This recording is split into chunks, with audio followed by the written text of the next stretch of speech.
We're live. Yes, it is happening right now.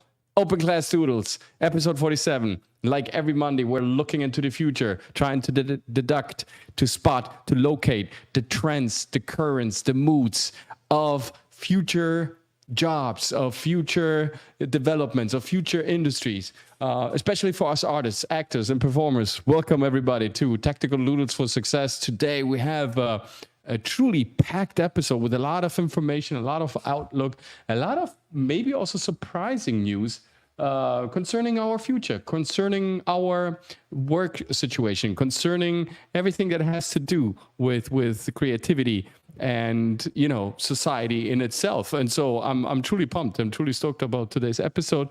Welcome everybody to the COACHMC studio. This is the place where we'll help you actors, performers, entertainers, artists out there, creative minds, to really shape unique behavior deliveries, to stand out in the audition room, no matter where the audition takes place, no matter what you're auditioning for, because in the end, it's always about communicating your ideas successfully in the most remarkable way.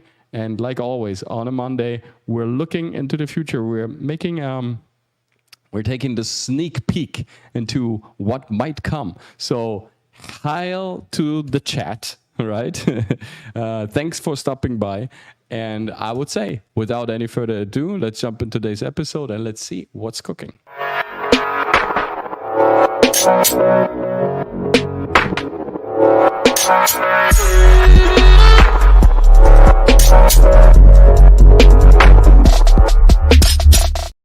Everybody was afraid of his life, right? It's Skynet, it's the singularity, it's CERN, it's the black hole, it's AI, it's Asimov, it's artificial intelligence, it's iRobot. They're all taking over. We're losing our jobs, we're losing our right to express ourselves, we're losing our freedom, we're losing the fight against the Matrix. We will soon be all incorporated in a cocoon and we'll be nurtured by what's left of our predecessors, and this is how we're going to feed the gigantic battery that it's powering AI. This is how it looked a couple of years ago, and everybody was afraid of his job. And now we're looking back at the situation. Now we're taking another look at the situation and ask ourselves, after AI was announced and ChatGPT kept, you know, rolling and answering many questions and replacing some jobs here and there, we were all afraid about this revolutionary technology that nobody saw coming and that all of a sudden would completely kind of change the paradigm. And now we're taking another closer look at this, and we're asking this question. Today, is the AI hype already over? Is this whole thing maybe overblown?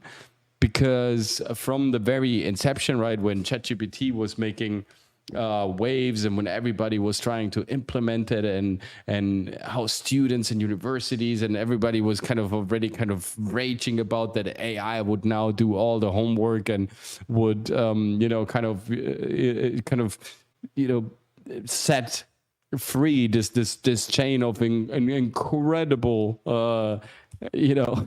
incredible forgery mechanisms and all of the stuff, right, for everything that was of study and research and university grounds, so everything that was concerned with that. We have to say that we are not hearing the big boom, that we don't see everything's hi Lizard of Linux, Elaine, what's up, John Doe? Hello, coach. As always, it's good to see you. Rosita is also here, like always. Thank you so much.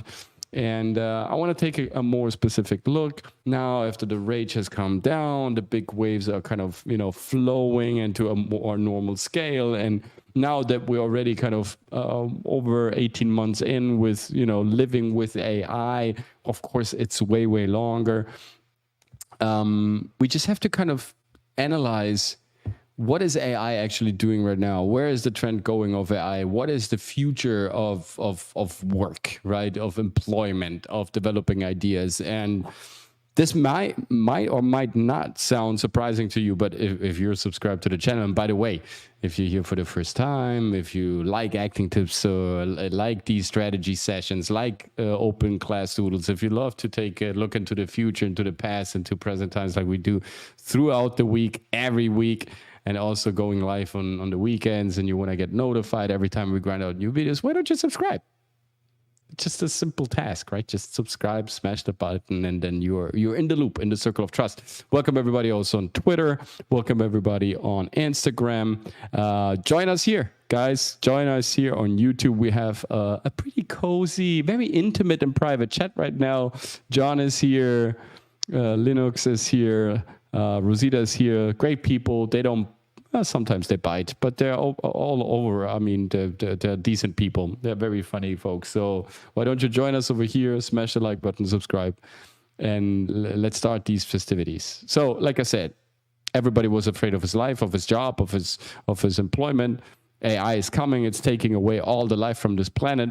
And now, after 18 months, after this whole raucous kind of cooled down a little bit, remember we also went to LA. When the actors and writers strike was in full panic mode, and we've been on the picket lines there, interviewed actors and authors, kind of getting their opinion. And the funny thing is that, on the streets when we're interviewing, check out the video, by the way, it's here on the channel. I think it's a nice video. I think it turned out to be quite nice.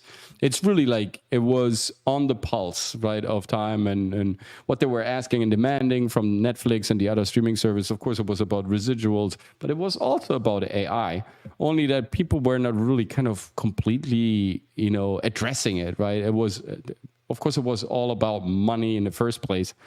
And legitimately so, right? And of how, AI would transform entertainment and movie business if you could just, pick the face of some famous artist, actor, and what's up, Sonia Lisette, coach, she says, welcome to the stream. And just, place it on some body and then kind of reproduce that, or even better, just create an AI body and put an AI face on top and just run a movie with it, right? And so actors were legitimately so concerned, where is this going? We're not getting any residuals. They're gonna create all these archives of digital actors. They won't need us anymore. And writers were also kind of concerned about, hey, well, what if AI writes all the scripts in a couple of seconds? And we will be out of jobs and employment and not be part of entertainment industry. And later on with Film Rebel, once Film Rebel, now White's Metal, we analyzed also the contract in depth. That kind of that was then the agreement term to end the strike for the Writers Guild and the Actors Guild, the Screen Actors Guild. And we looked into the contract, right? That was so, it was so euphorically, right? Oh, everybody in the media, in the news, on Twitter, and all the usual suspects were screaming to, oh, hallelujah, right? This is such a win. This is such a victory for us. And we said it on this channel. You can check out the video if you don't believe me. We said it, and I really don't like this. Oh, I said it, right? It's true. What can I say? It's just, it's just a fact, right? We said it on this channel with White. This is not a contract for a human being. This contract was made for AI. John Doe is everywhere. We are all John Does, right? We are inclusive here. On this channel, we preach solidarity, inclusivity, and diversity. So we're all John Does and Jane Does as well. John and Jane. Dun, dun, dun, Tarzan and Jane. And we were saying this contract is not made for human beings. This is just a contract to let AI into the industry.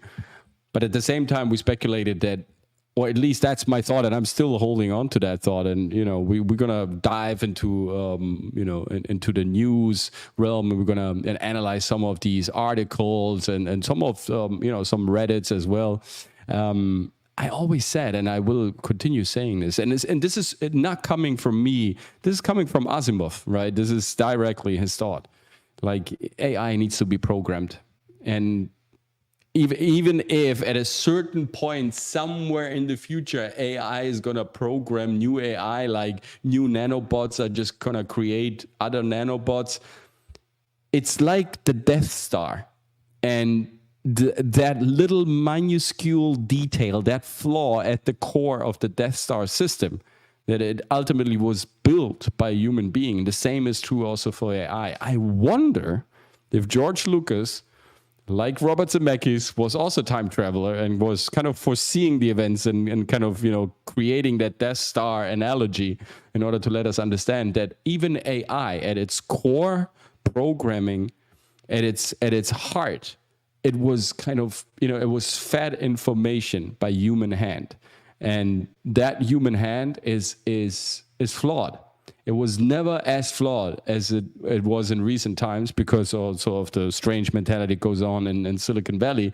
And therefore, I said back then in that video with White's Metal, when we were analyzing the agreement contract, right, to end the strike, that to me, AI is definitely a good tool for certain reasons and for certain circumstances to save some time here and there. But it will never, and I stand with this, it will never replace human labor. And we're going to look also into why I believe this thesis is true. We're going to analyze everything into depth. And at the end of the video, you're definitely not going to agree with me. I dare you to agree with me. Right? So you mentioned the singularity. First, how do you perceive a singularity? A black hole singularity would be a good point of reference. The thing is this: if you study Stephen Crowther, if you study the electrical universe, John Doe, if you study real science, not Neil deGrasse Tyson, Bill Nye, and Gautier and his Jesuit order, and Einstein being the puppy, unfortunately being on the leash of the Jesuit order in order to get papers, right, to get over here during the paperclip program that was incentivized by the Vatican, right? We know that a black hole is a theoretical construct. It is not a real thing.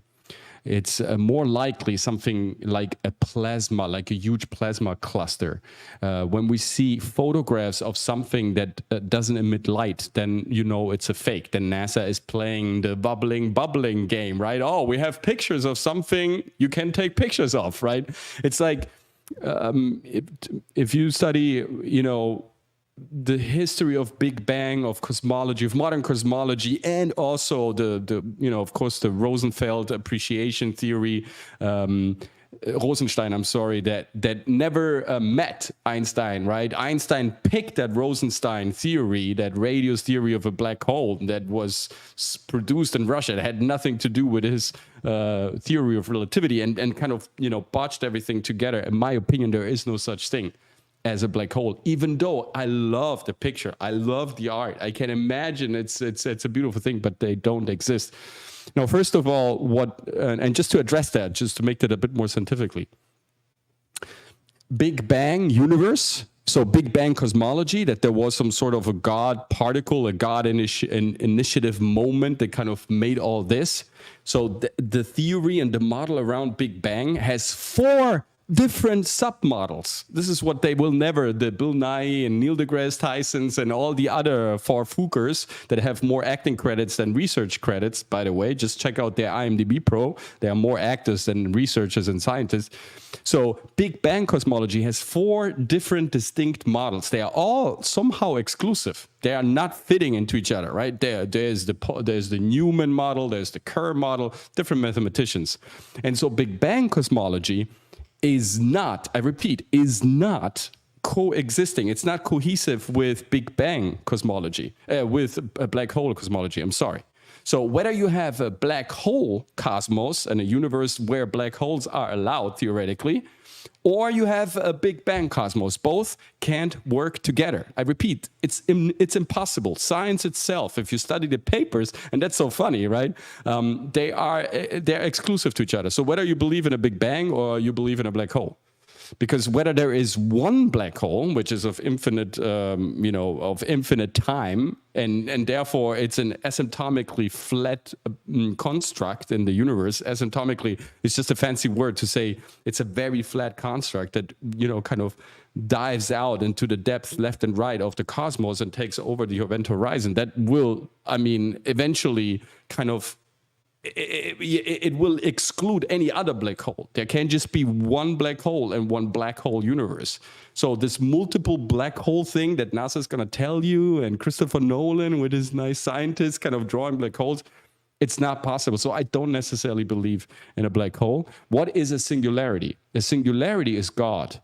A The singularity is a unified force field, and that is electrical. Now, if we want to come to the singularity, we will have great conversations, because yes, I think there is something like a singularity. That is though something that we can't actually take a picture of, because it doesn't absorb and doesn't emit light. It's there. It's electric. Like everything else is electric. So I'm sorry for the little explanation, right? The album mentioned before, there's a theme loosely tied to your current topic, Coach. I know. I already started listening, but I really didn't like in depth. I didn't really, make that analysis. So I really want to take my time to do it. I hope to do it for the next Tangent Kit podcast, or maybe we can include it on the Thursday episode at 3 p.m. Eastern Standard Time. I don't know. Maybe it's one of those. Yes. So a singularity is what AI or what CERN, right, believed to be in the beginning, was to look for that God particle in order to create a singularity or get a notion of how a singularity is built, and kind of and I believe it's a nice theoretical construct, right? It's beautiful, but we are all embedded in a field, guys. It's so obvious. We have same thoughts. We have same tendencies. If you're in a room, we all share the same feelings. So if you want to call it singularity, call it. I would call it collectively. We have a collective experience in this universe, and everything is connected. So yes, we are all one in a way, with all our specifications and sophistications and ramifications. But definitely there is something that kind of binds us all together. Natalia Sternberg, welcome. Hey, let's take a look. Let's take a look at some articles here, because I think it's truly interesting what is happening right now. And I want to hear your thoughts, Chad. Let me know what you think of this, because I don't know. I have this strange feeling that, kind of AI was brought to us, some sort of, it's almost like a smokescreen for something else. And I will get to that in a couple of minutes. So here we have 9 trends that will shape work in 2024 and beyond. This is from Business Management, an article. This is Harvard Business Review. It's pretty, it's Harvard, right? But definitely, a lot of very smart people have worked on this. Namely Emily Rose McRee, Peter Akins, Keelan Lowmaster, all right, and Jonah Shep. Let's take a look. So summary, in 2023, organizations continue to face significant challenges, from inflation to geopolitical turmoil to controversy over DEI and return to work policies. In 2024 promises more disruption. Gartner researchers have identified 9 key trends, from new and creative employee benefits to the collapse of traditional career paths, that will impact work this year. Employers who successfully navigate these will retain top talent and secure a competitive advantage for themselves. All right, let's see what they got. So in 2023, business leaders and organizations continue to contend with major shifts affecting the workplace, including the pressure of inflation on both employer and employee budgets, the emergence of generative AI, Gen AI, geopolitical turmoil, a series of high-profile labor strikes, increased tension over return to office, right, mandates, a shifting legal and societal landscape for DEI initiatives, the increased impact of climate change, and more. So let's take a look at this. Climate change, we know what climate change is, right? Change. It's change. It's right. It's called seasons. It's called traveling to antimatter, through dark matter, through the cosmos, like we're doing as a planet with an incredible speed. So therefore, change is to be expected, right? If you travel with high speed through unknown territory, change will be your constant. So to say climate change is to say LCD display, right? It's a doubling on a concept that is clear and evident. Hello, Deep Peak. Thank you so much. Hello from Meurs. Best wishes, Dirk. There is Walter Meurs. Is he from around there? Is he from the north of Germany? He's like, Walter Merz is a great author. He writes incredible stuff. Remember me? We know each other from Sturm der Liebe, Natalia Sternberg. Do we? I erased every memory that I have to my pet. No, it's not true, Natalia. I'm really sorry. Please help me. How do we know from Sturm der Liebe? What did you play there? Best wishes, Dirk. Thank you so much, sir. So change is a constant. An increased impact, right? Really? Where? How? When? Numbers, facts, statistics? No, nothing like that. A shifting legal and societal landscape for DEI initiatives. Okay. And geopolitical turmoil. I wonder what they mean. High-profile labor strikes. It's beautiful. It's so wonderful when people don't want to say the things that they want to say and try to, kind of tiptoe around it and therefore making it more complicated to just formulate where their thing is going. Or sometimes it is to cover the inconsistency of their information, right? In both ways, this does not work. I'm sorry, Harvard. So, but let's take a look at the article. Organizations, first of all, will offer creative benefits to address the costs of work. Now, this I found really interesting. And I will tell you also why I believe AI is going to play a role here, more or less. Employees who have shifted to working remotely or in a hybrid environment have experienced what it is to work without bearing the costs, financial time and energy associated with going into an office daily. According to our research, 60% of employees say the cost of going to the office outweighs the benefits. Right? Feel that going to the office requires more effort than it did in pre-pandemic. No, shocking. And 73% say it feels more expensive. It feels more expensive. Interesting. It feels more expensive. I see less money in my wallet, so it feels more expensive. Unsurprisingly, 48% of employees say RTO mandates prioritize what leaders want over what employees need to do good work. This is very interesting. This is super interesting. So I don't know what your takes are on this. I believe that if certain people should stay home because they're just bad for any work environment. And yes, there is definitely something about certain individuals. They rather stay home, right, than being in the office. For them, it should be considered that this mandate is not applicable. For others, I feel like if you don't want to go to your workplace, if you don't want to, if you think that commuting and traveling and all this stuff is it outweighs the negative, the negative sides outweigh the positive sides, well, then it's up to you. It's up to you to kind of, work somewhere else, right? Why do you want to fight for staying at home for a workplace that actually wants you there? Because a workplace is made of people, remember? Collaboration, collective assumptions, right? And everything that happens in the social construct of an office with all the different employees.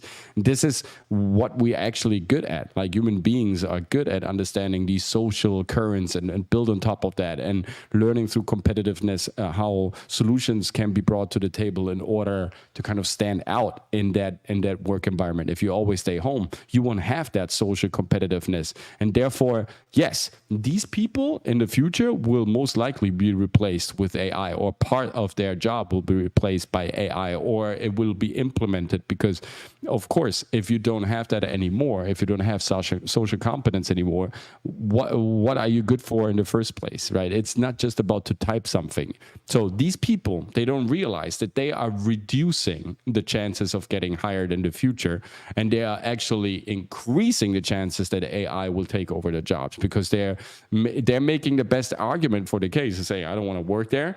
I don't want to compete with others. To me, the costs are higher, the benefits are less, and I don't want to communicate with my colleagues. So definitely, then you are not socially adequate to kind of, to fulfill this job, and therefore you will be replaced at a certain point. So it's interesting how sometimes people don't seem to understand that their entitlement is the best way to, to give the employer the alibi to come up with solutions to replace you, right? If you don't if you don't open up that gate, then the employer has a way harder time to think of, hey, how can I, kind of get rid of my workforce? Because unfortunately, a CEO, when he takes over a company, this is the first thing he thinks of, right? How can I maximize the income, the revenue, and minimize the costs? What else should he do than firing people? So you are giving him reasons to do so. It's near of Duisburg. Okay, not I love him. Walter Mers is the best. Ich habe dort nichts gespielt, Lorenzo. Ich habe Texte mit dir gelernt und dich ins Studio geschickt, damit du brav drehen kannst. Die Praktikantin, Natalia. So Natalia tells me that she wasn't playing at Sturm der Liebe, the show that I was part of, but she was learning texts with me. She was my text coach, right? And then she would like send me into the studio, so I could like shoot the scenes that we were learning. Interesting. Okay, du warst mein absoluter Lieblingsschauspieler dort, sehr klug, du hast mich sehr viel über Politik aufgeklärt. Verfolge dich seitdem. Oh, thank you. So she tells me that I was her favorite actor. Of course, Natalia, I was your favorite actor. Sure. You just say that because John and Rosita and D-Peak is all here, right? And Linux as well. No, but thank you so much for the compliment. You talked a lot about politics, and since then she's following. Thank you so much for following. No, I am not. Oh, very interesting. Yeah, AI. I mean, this is the hype right now. People are talking about it a lot. But today we're going to analyze what the results actually are. Right? What is AI actually doing? Where is it actually replacing? I'm not saying that this is a complete fabricated type of narrative. But like always, climate change, thermonuclear conflict, cars, methane, lithium, shortage of fuel, gas, oil. It's one of many methods to keep us under pressure, to create stress in our brain, because stress in our brain keeps the money loose. And therefore, we inject liquidity, we consume because we want to fight the adrenaline, the stress in our brain. So the more our country or the system produces stress and so-called horror scenarios, right, and doomsday scenarios, the more we purchase shit that we don't need. That's why I don't necessarily believe all these hype stress scenarios that they throw out. At least, let me say, it's not that I don't believe them. I just think that far overstretched in the way they are presented. They're oversketched, dramatically enhanced, and they're super, super exaggerated. Of course, there is this thing: you never eat as hot as you will cook, right? So when they call deadlines, final lines, expiration date for humanity, and this is going to happen and that is going to happen, it's usually just to kind of trigger us, to create the tendency to consume something, to order something, to go out and buy stuff or drink stuff that is actually toxic for us, right? This is all the system wants. That's why I don't believe in these horror scenarios. Not the way they paint it. It's just, and hey, again, this is not, the coaches again, conspiracy. It's not, right? They've wrote about this. Go to business schools. Go, study economy. This is what they will tell you. How is an economy? How do we feed economy? We feed economy with stress symptoms. The moment we keep our consumers, we don't call them population or citizens anymore, right? They're just called consumers, right? The more we keep consumers under stress, the more they will consume. The more panic, the more adrenaline, the more horror scenarios we hear, the more we think, tomorrow it's going to end. Let's buy some shit that we don't need because tomorrow it's going to be over anyways. Let's spend the money. And then tomorrow, oh, you know what? The situation is cooling down. Oh, actually, isn't that bad? Oh, no, there is no war. But hey, maybe there's a virus somewhere in Uganda, and there is a little rat, bat, cat, chicken, semi-hybrid bird that has some strange flu that, oh my God, I don't know how that flu kind of got to the bird, but hey, surely out of Uganda and that little bird, it's going to spread all over the world. So maybe you want to buy some masks. And so the next scenario is being prepared. So you always, where are you going, Linux? Oh, I thought you were going to stay here for a while. Good night together. Good night, Natalia. See you later. So it's always, and that's why when I heard about this AI thing, I thought like, yeah, definitely, it's definitely something that we have to take into consideration. It's definitely something that will play out, but it's not gonna be as apocalyptic as they painted, because that is just to make money. And it's always going to be like that. And again, it's not me saying this, right? This is not my personal opinion. Like, study economy books, study economic books, study how, liquidity functions, how people are get triggered. This is all market analysis. This is not something out of my pride sphere. This is really how the system wants us to behave, literally, in order to stay liquid. So organizations looking to attract and retain talent will not just try to find the perfect hybrid strategy, but will look to tackle the cost of work head on. They can do this by sharing the tangible and intangible costs of returning to the office and finding ways to reduce the total cost. Leading companies are exploring more impactful and creative benefits, including housing subsidies. Organizations that want employees to come into the office may seek to help them afford nearby housing. Another option is company-owned apartments near the office that could make the cost of short-term trips to headquarters more manageable. I'm hearing the 15-minute city, right? To keep us all very close to each other, right?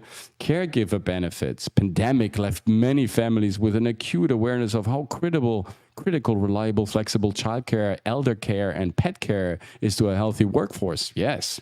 The jab, right? We should all be dead by now. Remember what they told us? Strange. We're all living and we're all thriving. So maybe somebody made money by stressing us to believe something that wasn't true. Again, we see this, this is getting into a conspiracy session today. I really didn't want to go there, but it's so crazy what they write. I mean, I just have to address this. So we have financial well-being programs. This is interesting. In 2023, our research found that only 24% of employees rated their financial well-being favorably, down from 27% 2 years prior. This low level of financial well-being makes the cost of work more acutely felt. More organizations will be offering personal financial planning and education services to help employees to make the most over their finances. This sounds to me like companies want to become also financial service providers. And therefore, we are bound to them and bound to them even more, right? Because we have to pay maybe something back for the fact that we are working there in the first place. That's pretty crazy too. Student loan repayment. Now we get to the point.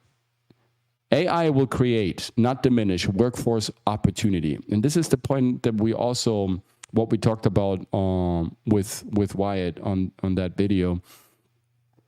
A 2023 Gartner survey found that 22% of employees expected AI to replace their job in the next 5 years. Despite this anxiety, in the short to medium term, Gen AI won't replace many jobs, but it will lead jobs to be redesigned to include new responsibilities, such as interacting with Gen AI tools. Gartner predicts that Gen AI will play a role in the 70% of text and data-heavy tasks by 2025, up from less than 10% in 2023. This year, executives should be prepared to iterate and adapt their plans and expectations for Gen AI as tools evolve and employee proficiency improves. Business leaders should partner with HR to assess how Gen AI investments should change team roles and workflows, and to identify potential internal candidates for newly redesigned roles. Human resources must also evaluate Gen AI's impact on hiring strategies, identifying which technical requirements and assessments are now unnecessary for open and upcoming roles, and determining how to assess talent against any new skill needs. Okay, what does that mean? It means that companies don't trust Gen AI as much as everybody predicted they would. Why? Because their assessments are wrong. As simple as that. They're just not right. Why? Again, because like in the Death Star, the flaw, the initial flaw, the genesis flaw of this program is that it was fed by human beings that are flawed in the first place. They envisioned a certain development for humankind, a certain evolution according to their standards that they were emitting or injecting into the system. But the system, the population, yes, wasn't adapting it, wasn't believing it, wasn't translating it, wasn't implementing it. And therefore, off you go. with your very exclusive, very expensive prediction. Because to build a system like that and then to rely on that and then just to see, well, it's just not happening, that means that the system itself is flawed. Why? Because its programmer is flawed. I just can't wait to watch HR get oversold this shit and fire everyone taking the company. Yes, me too. Sorry, that's such a great point. And I believe, I mean, I haven't heard from a company like one-to-one. I haven't heard like feedback like one-to-one, but you know, all these articles seem to kind of indicate a certain tendency here. That in the beginning, everybody was like, all righty, let's fire people, let's hire AI, let's run this program, let's have strategies, future plans, and tactical assessments coming from the machine and not from human beings.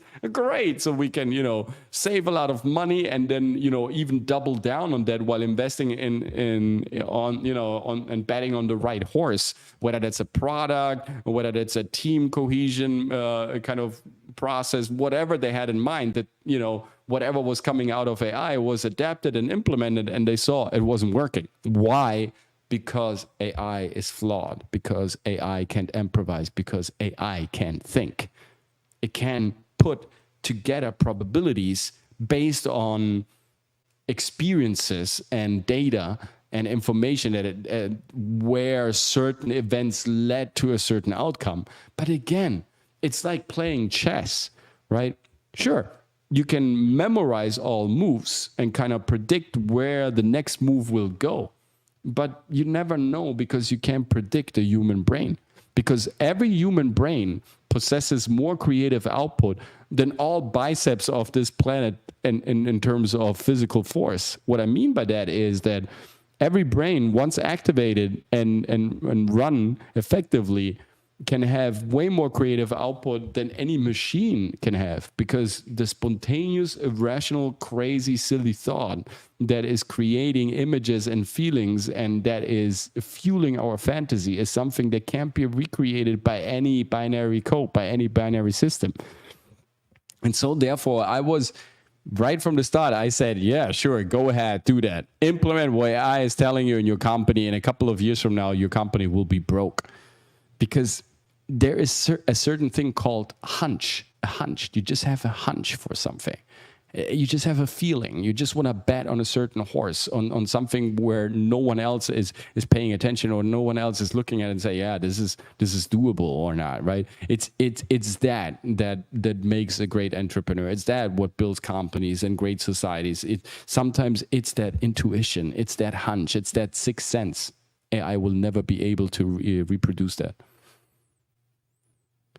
Osiris says, even if this worked perfectly, wouldn't you just be centralizing the workforce, letting an outside company name their price because most of your tasks are now monopolized by an outside company? That's a perfect point. Absolutely. And no CEO that is right in his mind will do that, because you're basically, you're basically giving the keys to a company. This is way worse than IPOs, right? Than going public with your company and having stocks, because through a very clever manipulation, right, you can have different companies under different subsidiaries that will acquire stock and then let it be brought back into a pool that you actually manage, right? So in the stock market, I'm sorry for this little Russian mafioso here. In the stock market, you still can have control over your company. But like this, you wouldn't.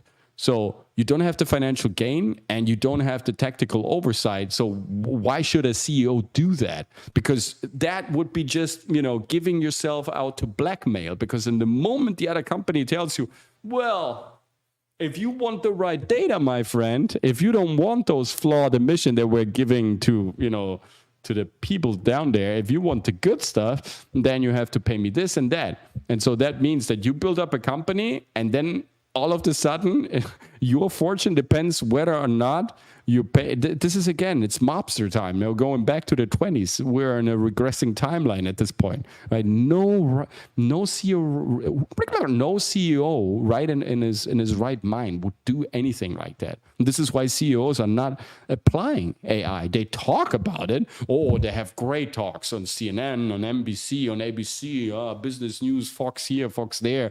Yeah, you see Gary Vaynerchuk and Tony Robbins and Paul Graziosi and all these financial gurus and industry leaders talking about how fascinating or blah, blah, blah, blah, blah. But they, in their own companies, they don't use it because they don't trust it. Because they know, first of all, that the program is flawed. And second of all, the cookies, right? Because if you ask AI something, someone knows what you are asking. You would never reveal your thoughts to a potential competitor. So back and forth, it doesn't matter how you spin it. It doesn't make sense.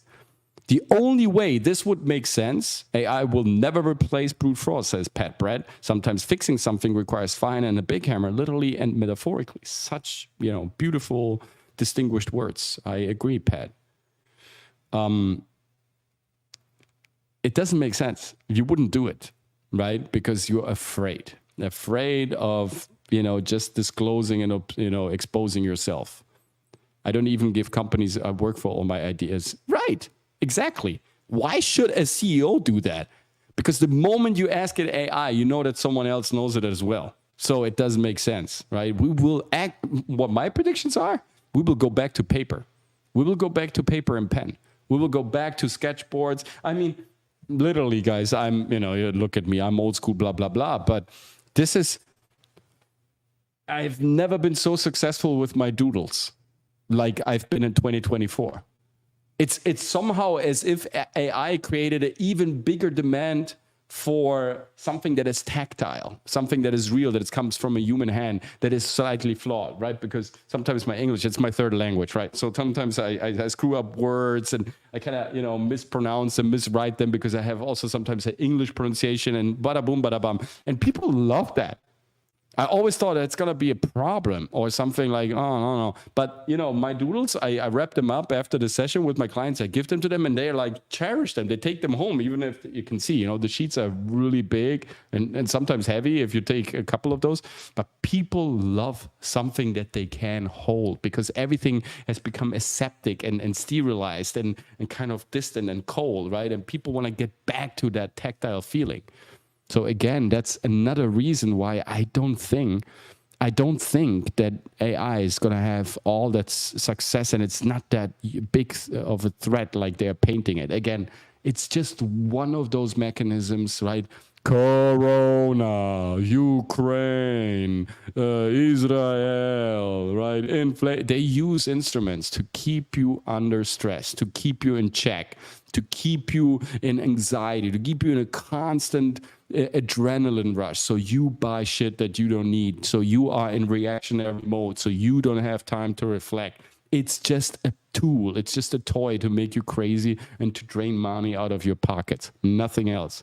What's stopping the CEO from becoming AI? Everything. The thing is, think about Wall-E, right? AI and Wall-E, the movie, Pixar, right? The ship is being, navigated by AI. Did that work? No. All AI did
Yes. So as you can clearly see, um, I don't know.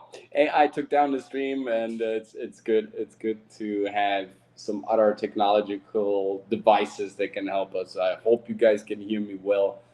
Trying to get back here on top of the game. We just have to wait a couple of minutes, I guess, and then we can, stream this properly how it's used to, how you guys are used to. I'm really sorry. Stick with us, guys, just for another second or so. In the meantime, we're gonna continue here. Hope you can see and hear me well. So that's really funny.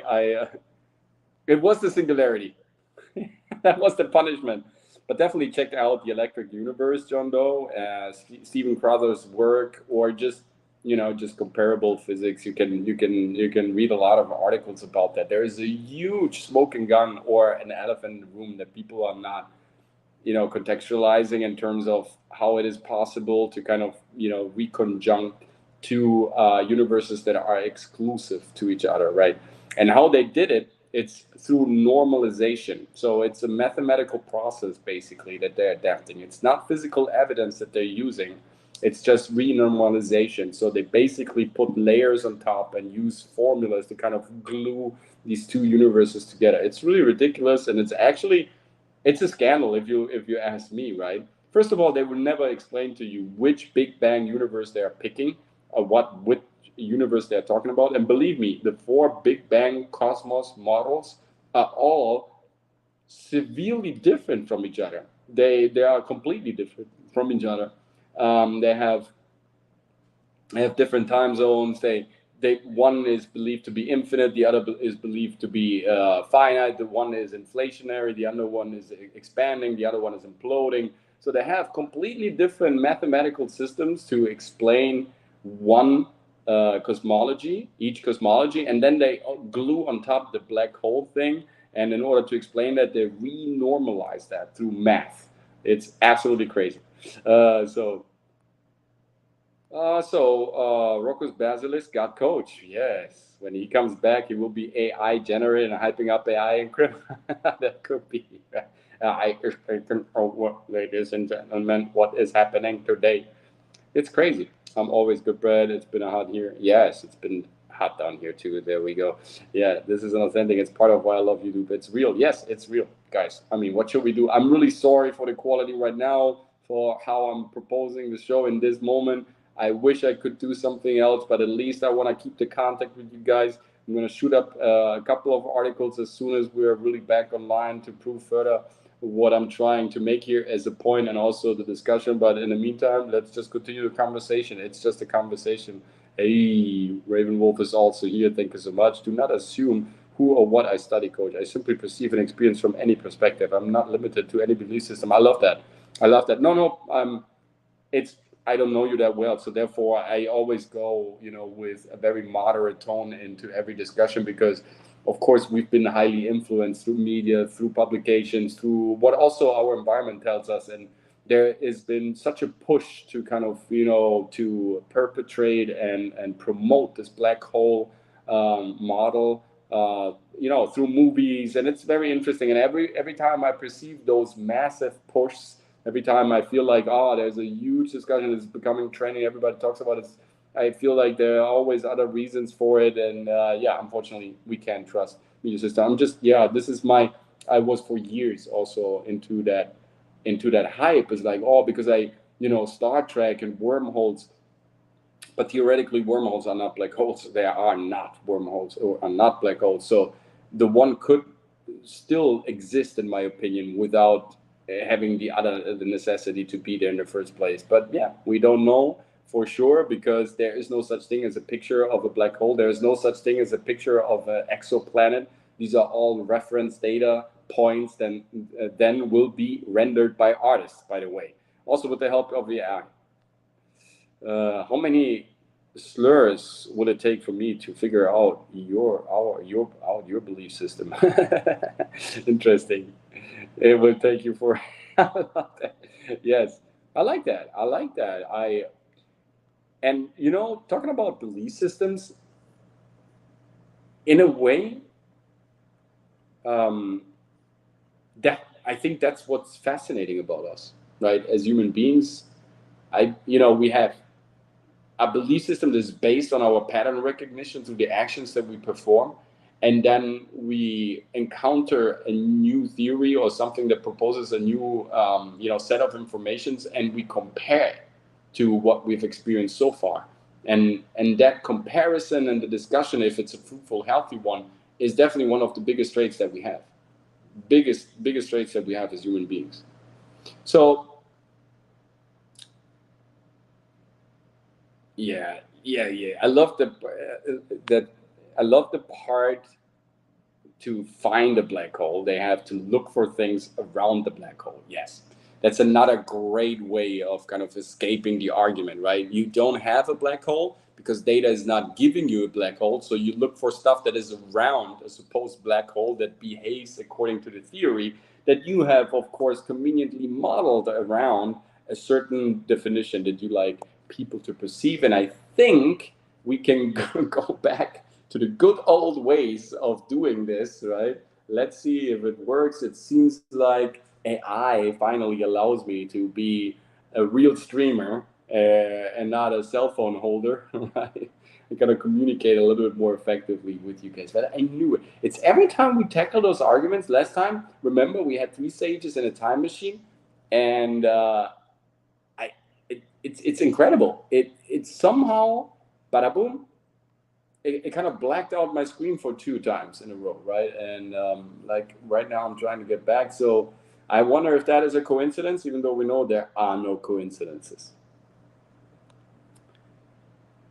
Yes, we just blame dark matter. That's usually how NASA does it, right? If there's no way of kind of proving your point, it's like, oh, yeah, that's because of dark matter. What is dark matter? We don't know. How convenient. But still, and yes, that's the thing. The problem is, theoretically, if you use a radio telescope, right? A radio telescope, of course, it's a completely different wave pattern.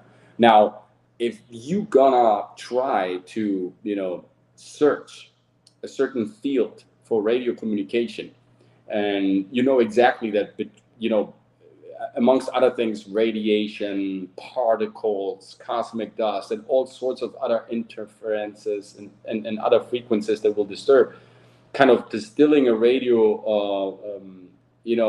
a radio frequency and getting a clear message, a signal, is that's why, like, do you guys believe that 1969 we had a radio telescope in Houston that was communicating with an apparatus that was flying 16,000 kilometers, 375,000 kilometers away from our planet, and radio communication was stable and perfect, right? You couldn't even hear noise from any protuberances or any rocket exhaust or anything like that. That's like a hack of technology we had back then in 1969. I wonder how that radio telescopes look like. Do we know if dark matter is spicy or maybe it tastes like cheese? Coach is an AI mimic. They got him, yes. Ladies and gentlemen, we are now transmitting live and direct from the COACHMC studio. My name is the COACHMC. I need yoga. The COACHMC studio is a lovely coach. He tries to, I need yoga to help people. I am not AI generated. I'm a human being that, sugar. This is the problem. Okay, he showed the hand.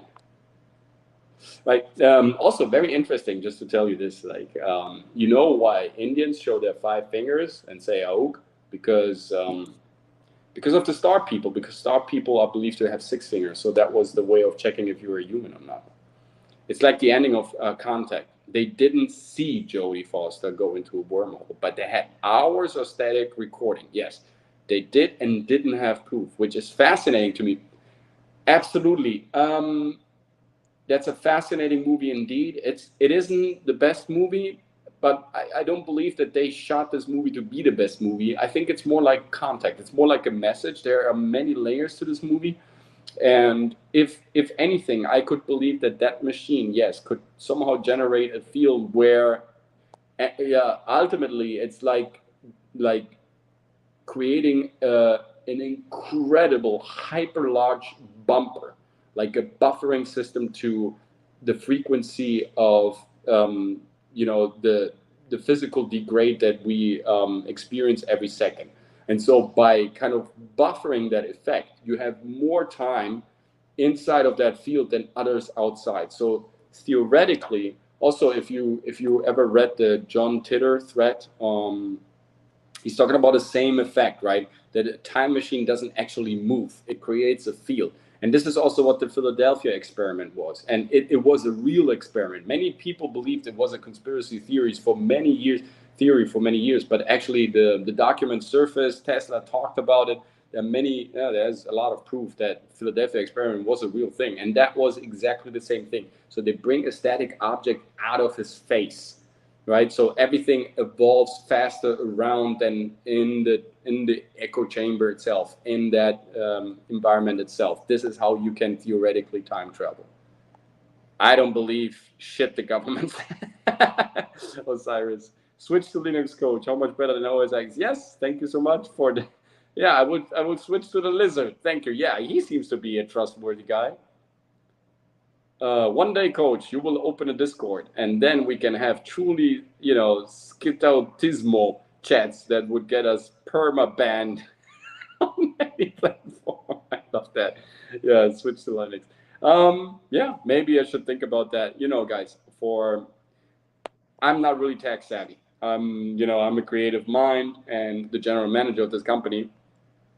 Alessandra, my wife, she's a bit more savvy in tech and everything, but the problem is that we're running a company that at least would need 2 other employees, at least, not AI, like real employees, right? And so believe me, guys, we're stretching our physical limits of time in all sorts of directions, and we should definitely implement all that stuff. And yeah, we're catching up with many things. I mean, we also had to kind of move from Europe to the States, and now it's a year that we're settling in Miami. So that was also a tumultuous period, beautiful but very tumultuous, of course, as you can imagine.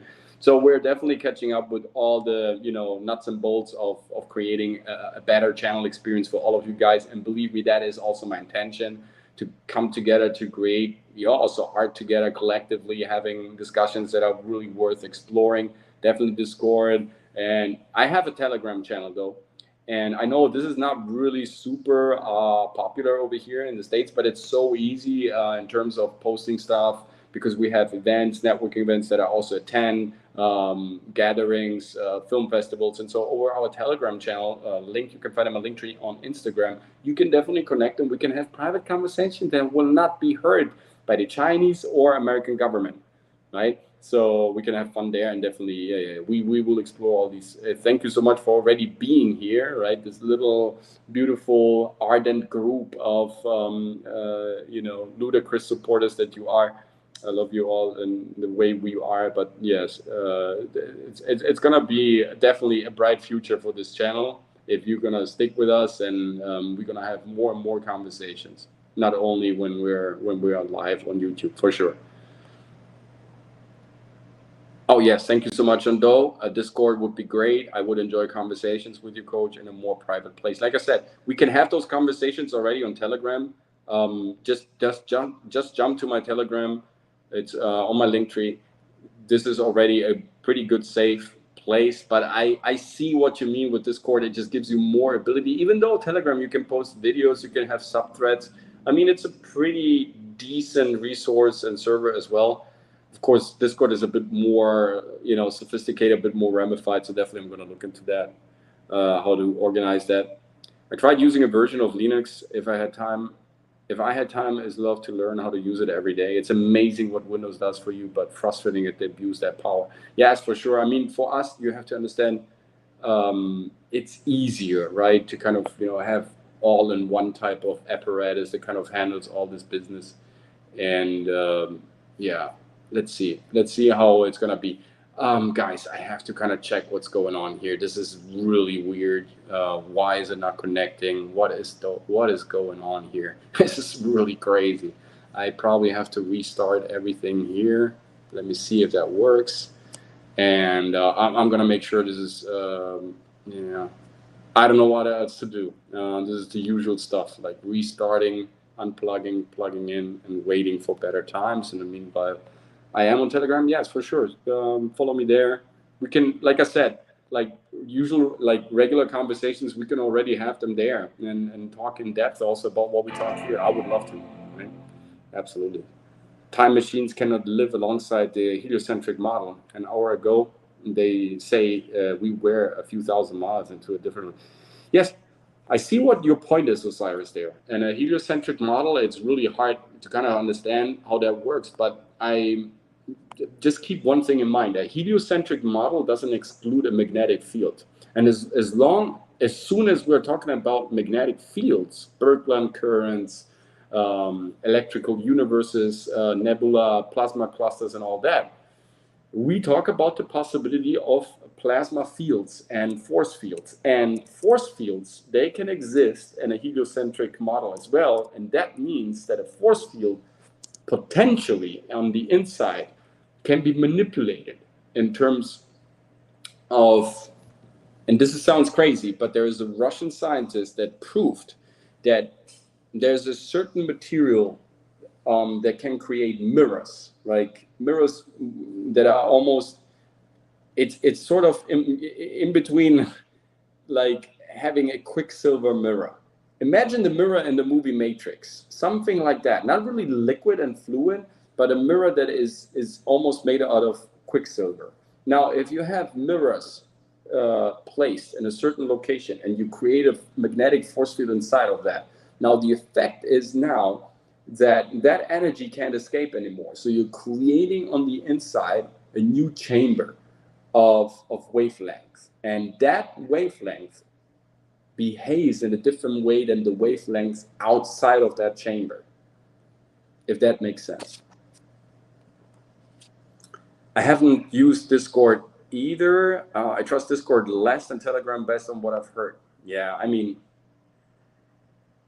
blockchain will help us a lot. And by the way, blockchain is supporting Telegram. There is the Tron coin. Blockchain is definitely, Web3 is definitely the solution here for the future. It literally can't be surveyed. See you on the other side, coach. Right. I try to just reactivate all the stuff, and still, there is no sign of activity here. Wow, that's absolutely nuts. This has never happened. Never happened to me. This is the first time, believe me. What are the usual excuses? Something like that. Yeah, it's a great observation. Thank you. Yeah. Huh. Good. So I don't think this is gonna end quickly, guys, here, like in terms of technical problems. Yeah, it really seems that someone took over. I can't describe it differently.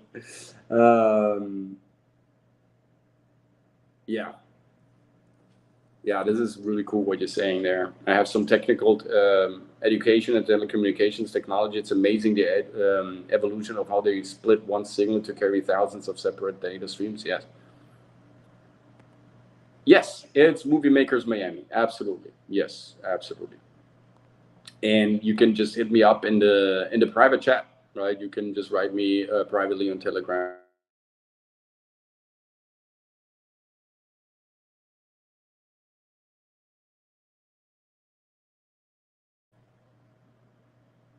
That's why it took over my cell phone as well. Scary. Yes, that's why the mirrors.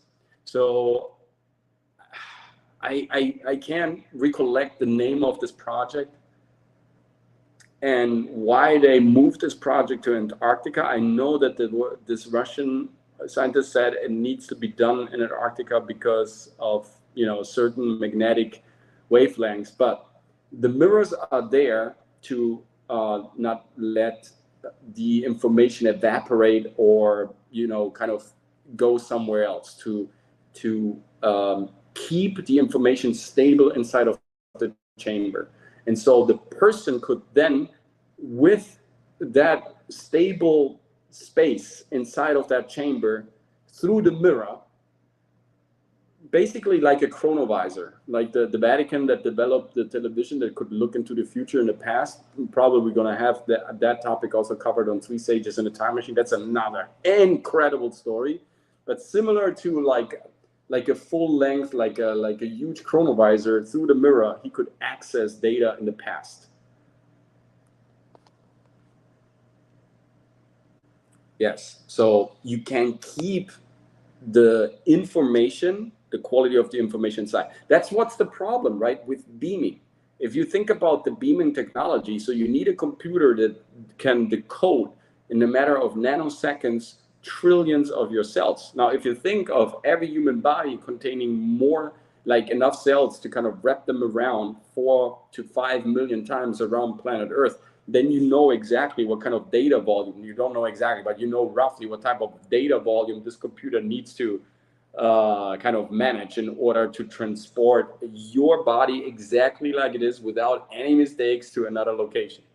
Now, let me check if something changed here. Otherwise, unfortunately, you were frozen. I'm frozen. Yes, but I don't think it's...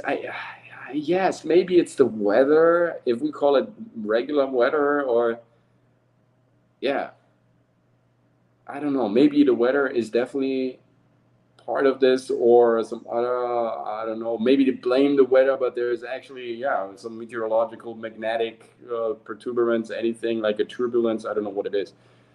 Is the future already happened? Wouldn't that be like Calvinism? Interesting. I'm not sure why you're making the connection with Calvinism, right? Oh, no, we're getting somewhere. Let's see. It looks like, wow. Is that real? Your audio is good. A hurricane from what I hear. Yes, there's a hurricane moving to Texas, and we're back, maybe? Who's this guy? Yes, we're back. Hello. Oh, that was fun. Sort of. Not. I'm sorry. Thank you so much, your dear, loyal chat members. You're incredible. Now my cell phone is freaking out. Let's address that. Oh, gosh. I love this. Okay, it should work now. Can you hear and see me well? Because now I don't have any other way to check. Your audio is good. Heard what I hear. Who's the new guy? I don't know. The other guy. AI! COACHMC with the best ever. That was nice. I love live shows. Twins, one of you is supposed to have an evil mustache. Now, the thing is, of course, that all of my tabs, everything that I prepared for today's show, all the articles, that's, of course, a convenient excuse that I can pull. But thank you so much, John. So I sound and look good. Well, look, I don't know. But, you know, the most important thing is that I'm not too pixeled or anything and that you can hear me clearly. Let's check if my mic is on. Yes, everything is on. Wow. Woo. Okay, we're back. The problem is I've lost my tab. So while I'm talking to you, I'm trying to recuperate a couple of those just to kind of give you a little bit more context, even though I love the way we are communicating. Guys, I want to say this. And I'm just not saying this out of circumstance or anything. You know me, guys. I don't need that. First of all, I love communicating with you. And the reason why is you all seem to have a certain perspective that is personal, highly informed, and a bit controversial. But at least it's your perspective. It's your... it's your point of view, and I love that, right? We have great communication. We have great conversations. This is Open Class Doodles 46. We already recorded 5 or 6 episodes of 3 Sages in a Time Machine, and every time I come on live here, you guys are present. You're giving me so much nice input. Sometimes I forget what I was covering in terms of topic because we're going in so many interesting directions. I feel the conversations are very fruitful, very honest and authentic and healthy. And I just love that, guys. Thank you so much, Chad. You're really making my day. You can't even imagine how important that is to me. Truly, the reason why I'm on YouTube is because of that. It's because I don't find that many people in my next environment wherever I go. I mean, in Miami, definitely it has improved. As incredible as that is, right? Compared to Germany. Like, I feel like in the United States, people are way more open to all sorts of crazy conversations and beautiful topics and going in different directions and discussing things a bit more thoroughly. It used to be like that in Germany 25 years ago. It's not. It's not anymore. And so, to me, this is really an exhaust valve. I mean this, like whether it's Saturday Night Hypnosis, whether it's Three Sages, whether it's Tangent Ken podcast, or my open class doodles. It's an exhaust valve. It's a way of kind of, communicating my ideas with you and seeing what you give me as a feedback and understanding that I'm not alone. That already is to me is truly precious. And I'm really grateful for this little beautiful, crazy, insidious community that we created over here at the COACHMC studio. Thank you so much to every one of you joining every time we go live 3 times a week. Really, thank you so much. That's not difficult, John. You look better than Ryan. I mean, that's not a compliment. Come on, you have to admit. He is 25 and he looks like 60, right? And I don't know. He lives in a cardboard castle, and probably he's selling drugs under the table that are really, really bad. Mountain Dew is poison, but it tastes good. Let's talk about Oh man, I have a Mountain Dew episode. I kind of got addicted to that stuff. For the first time I drank it, I was in California. I was living by a friend's house, a beautiful guy. Even though in politics we can't really talk about politics, I mean, he takes it with a pinch of salt. So he's a great guy to talk even about politics. But he introduced me to Mountain Dew, and for a week or so I got addicted to it. I really got addicted to it. I was drinking it without even noticing it. I got fat in a week, and then I kind of ditched the poison into the LA River. I don't know what's more poisonous, the LA River or Mountain Dew. Up to you. I moved to Europe from Texas. yeah. I think that's also okay, right? To kind of move the other way around, to search for new horizons and to search for new communities. That's totally healthy and vital. I did it the other way, but yes, I can understand also that point, right? I mean, I don't know Texas. I just know a couple of Texas people from Austin. So far, I had great conversations with them. But yeah, Europe definitely. Yeah, the concentration of great architecture, interesting different countries, and so many different regional facets and nuances from one country to the other.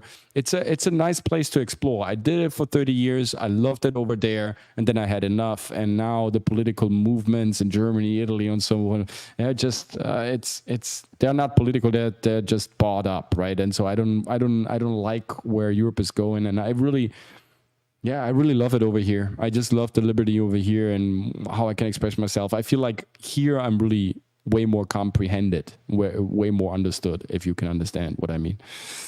I like Ryan as a good guy, direct and no BS. Yes, I love him for that. I truly love him for that. I will always stand with him because he's true. He's true. He's a true guy. So I recovered in the meanwhile a couple of the articles that I wanted to present to you to kind of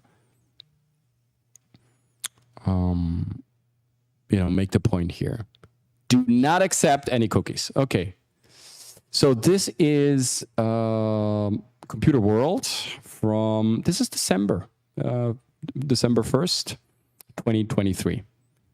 And already here they talked about 2 reputable news organizations, Reuters and The Information, right? Recently reported sources claiming that recent drama around OpenAI's leadership was based in part on a massive technological breakthrough at the company. That breakthrough is something called Q, pronounced Q-star, okay, which is claimed to be able to grade school-level math and integrate that mathematical reasoning to improve the choosing of responses. Now, this is something that I want to talk about really quick. Choosing, selecting, is not creating. So they want to narrow down everything to a couple of choices, right? But choices are not decisions. So again, AI will not test this, will not stand the test of competition with us, because we are able to make decisions, to take a stand, to go somewhere because we believe, because we have faith in something that we do, in our actions. We have a feeling that is combined with an image, and that metamorphosis brings us to an action. That is something that a computer will never be able to do. And so therefore, yes, you can put everything into a bucket where you can choose between blue and red, between Trump and Biden, between left and right, but that is not a decision. It's just a choice. It's a selection. And so AI will be able to kind of reduce workflow and to make things a little bit more streamlined in terms of choices, but it will never, actively make a decision, because it's not programmed to do so, and it's not able to do so. And that is, I think, the final frontier. Artists, they make decisions. They take a stand. They represent something. And we see this happening on Saturday night, on Friday Night Tights, and all the other programs on YouTube, right? The Rippaverse, it's decisions that we make that shape our future. It's not the choice that we have, it's the decision. And so that is, I think, like it's the Red Sea that gets divided by Moses. And remember, Moses is just a cluster. It's just a part of a name. It's not the full name. Moses doesn't describe anything in terms of a physical person. It just describes an action. So it's a choice. Moses means just extraction. It's a verb. Choices, selection, quantifying. Okay, that's all nice and dandy, but it has nothing to do with taking a leap of faith, making a plan and executing that plan, and along the way, deciding what to do, what's right, what's wrong, what's okay, what's acceptable, what's not so good, what's agreeable, and what's not so agreeable. The thing about current AI is based on knowledge that human has already discovered. Absolutely. And it's flawed. Now the tabs are gone, but when I prepared this program today, I asked ChatGPT if a trans woman is a real woman. I shit you not, I didn't receive an answer. It worked for, 30 minutes or so. ChatGPT, it worked for 30 minutes and it didn't give me an answer. It kind of broke down and then reappeared, and then there was no answer. The screen was blank. And then I asked the question again and nothing happened. So you see how deeply flawed the program is. Oh, this is really good, Pat. What's an original idea? Oh, that's deep. Yes. What is an original idea? So in my understanding of what an original idea is, if you look at art, if you look at music, if you look at architecture, everything was there already. Nothing is new. It's our spin. It's our way of decoding, deciphering reality. It's our perspective. It's our view on things that is new, because it's our style, and every human brain works differently. We have 8 billion brains. Every brain decodes reality in a different way, right? Based on the information we feed to our brain, and based on the environment our brain is in, and based on how much we let our brain distract. Right. And so based on all these, different parameters, we then have more or less original ideas. The way we can, for ourselves, determine whether or not that's an original idea, it's really coming from us. That is a process that we also teach over here at the COACHMC studio, by the way. So it's readytoperform.com. If you want to have original ideas, if you want to come back to your senses, if you want to create something outstanding, remarkable, and unique that, is based on your recognizability and nothing else, and you still haven't figured out exactly how to do it, because maybe you need a mentor, guidance, something that kind of leads you on this path, on the yellow brick road that kind of, takes you to the Emerald City. If you still need a little push, a gentle kick in the butt with some experience and some steel toe boots, then come over to readytoperform.com. Send me a message for a free discovery session, no strings attached, whether it's online or live, and we can work on that to give you that impulse. But again, coming back to that question, I believe that an original idea is an idea that electrifies you, Pat. Love electrifies you. There is love and fear. These are the two poles of the battery. This is our magnetic universe. That's the electric field we're embedded in. And once you feel that electrization, that an idea electrifies you, shakes you to the core, that it gives you something, then you know it's love. You have access to that. It's like meeting the woman of your dreams or the partner of your dreams. You stand in front of her and stand in front of him, and you know it's him or it's her. No other way, because it electrifies you. That's the truth. Truth is love. Love is original.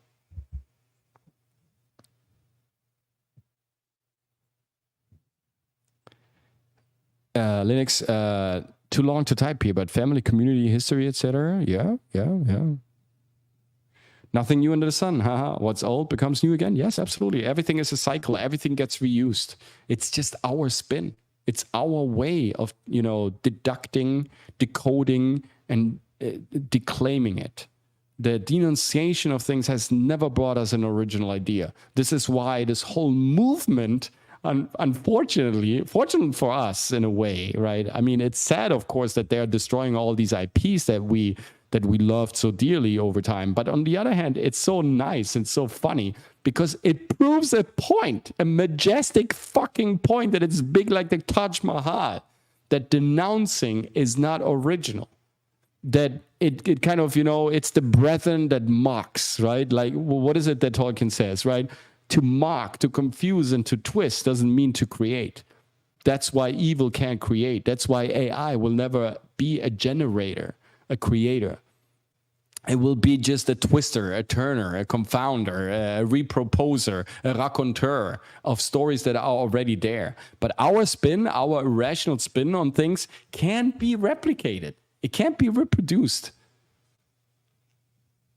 Pat, even if I don't know how long I've asked myself what an original idea is, I've been thinking of your answer. Thank you.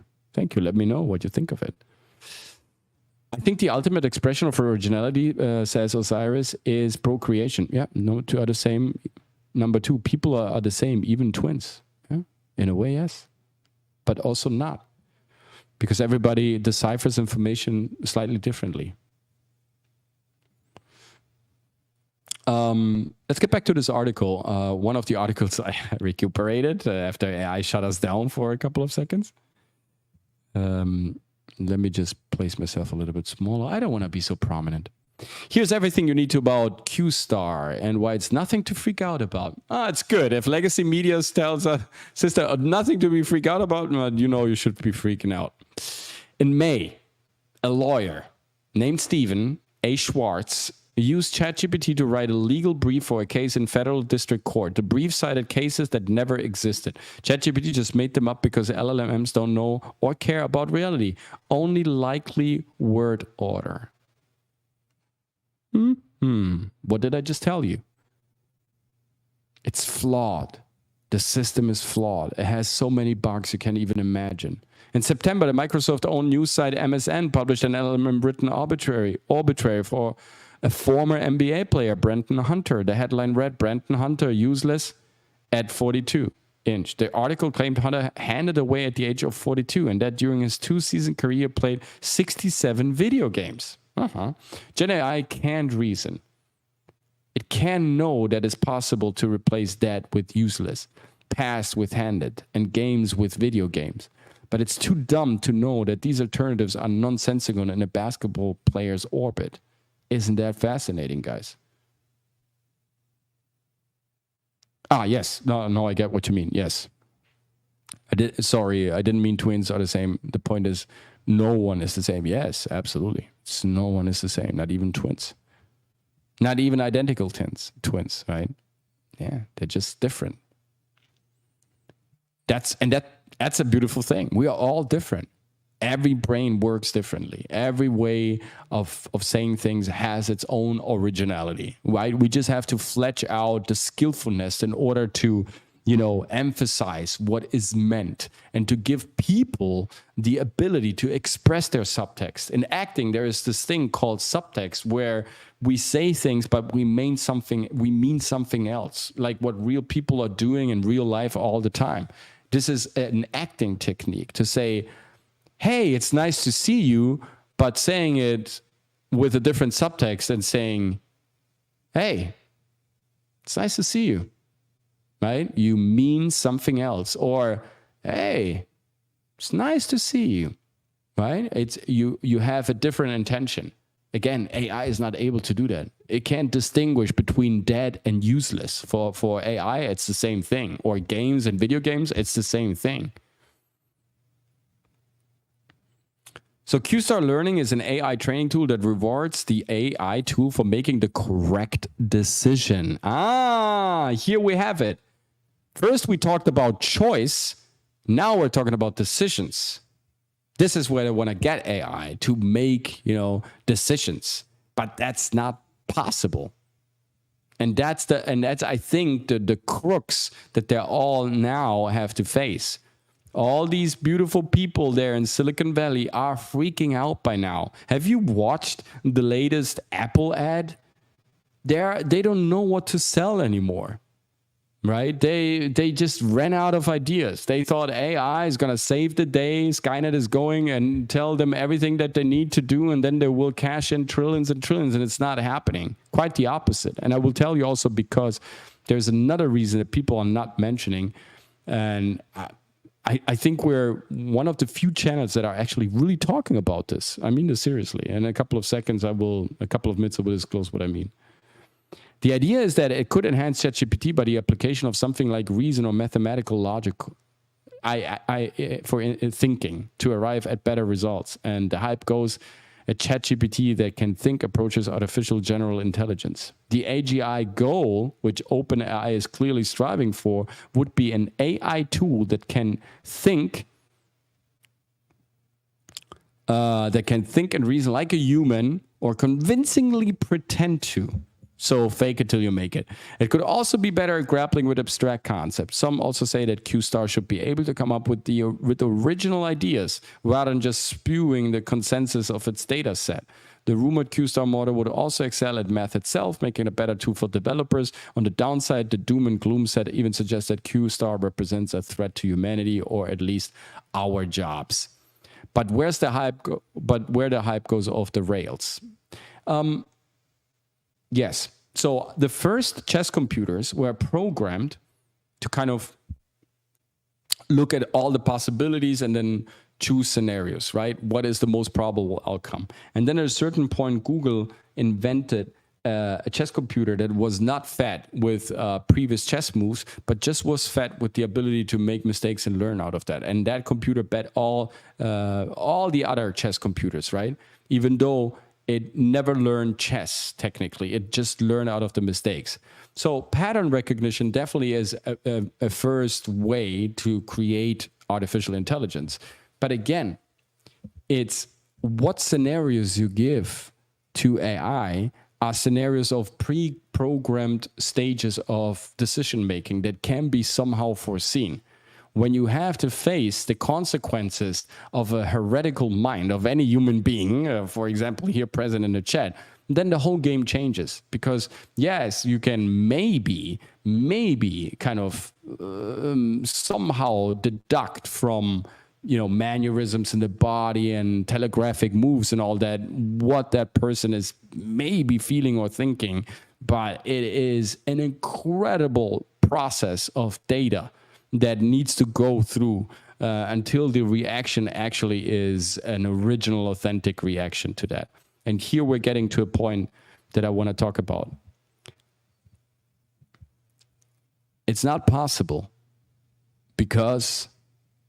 not because they don't know how to program that thing. It's not possible because all these working processes of AI consume an insane amount, not necessarily of energy, but of data storage. And that's the big elephant in the room. The more AI you implement, the more storage you need. And we are already facing bottlenecks in terms of storage worldwide. I mean, think of the fact that how many billion pages get added to the internet. Let's take a look. How many billion pages get added added on the internet. So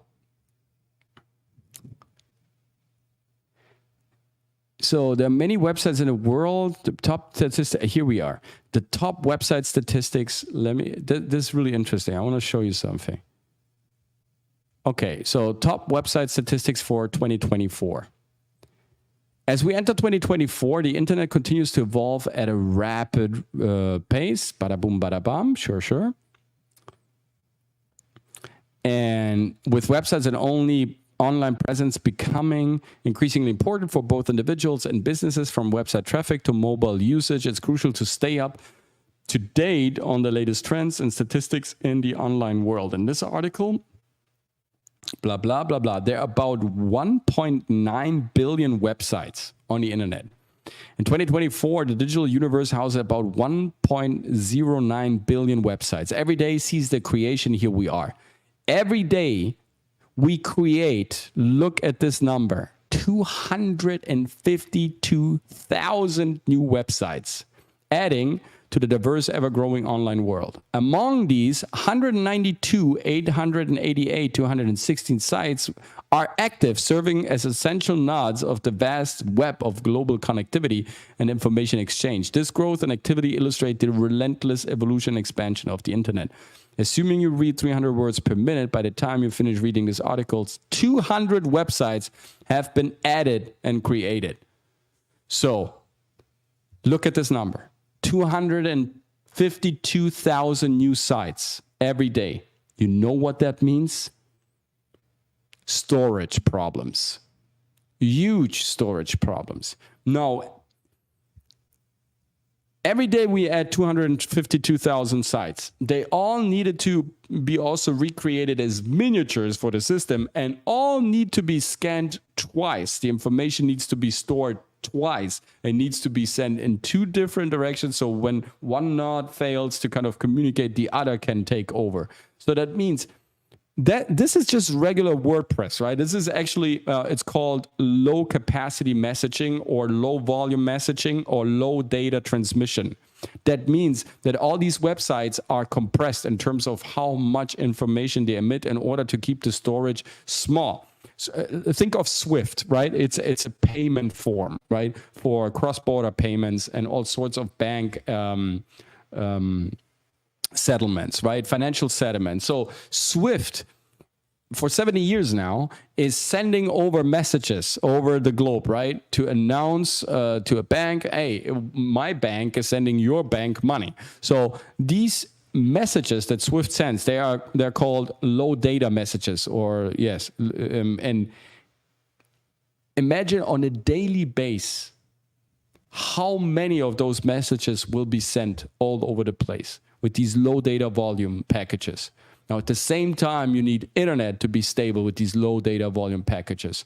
And you need to secure them and overlook them and create miniatures. And now you want to implement AI that is not low message, no, not low information package, but it's high information package.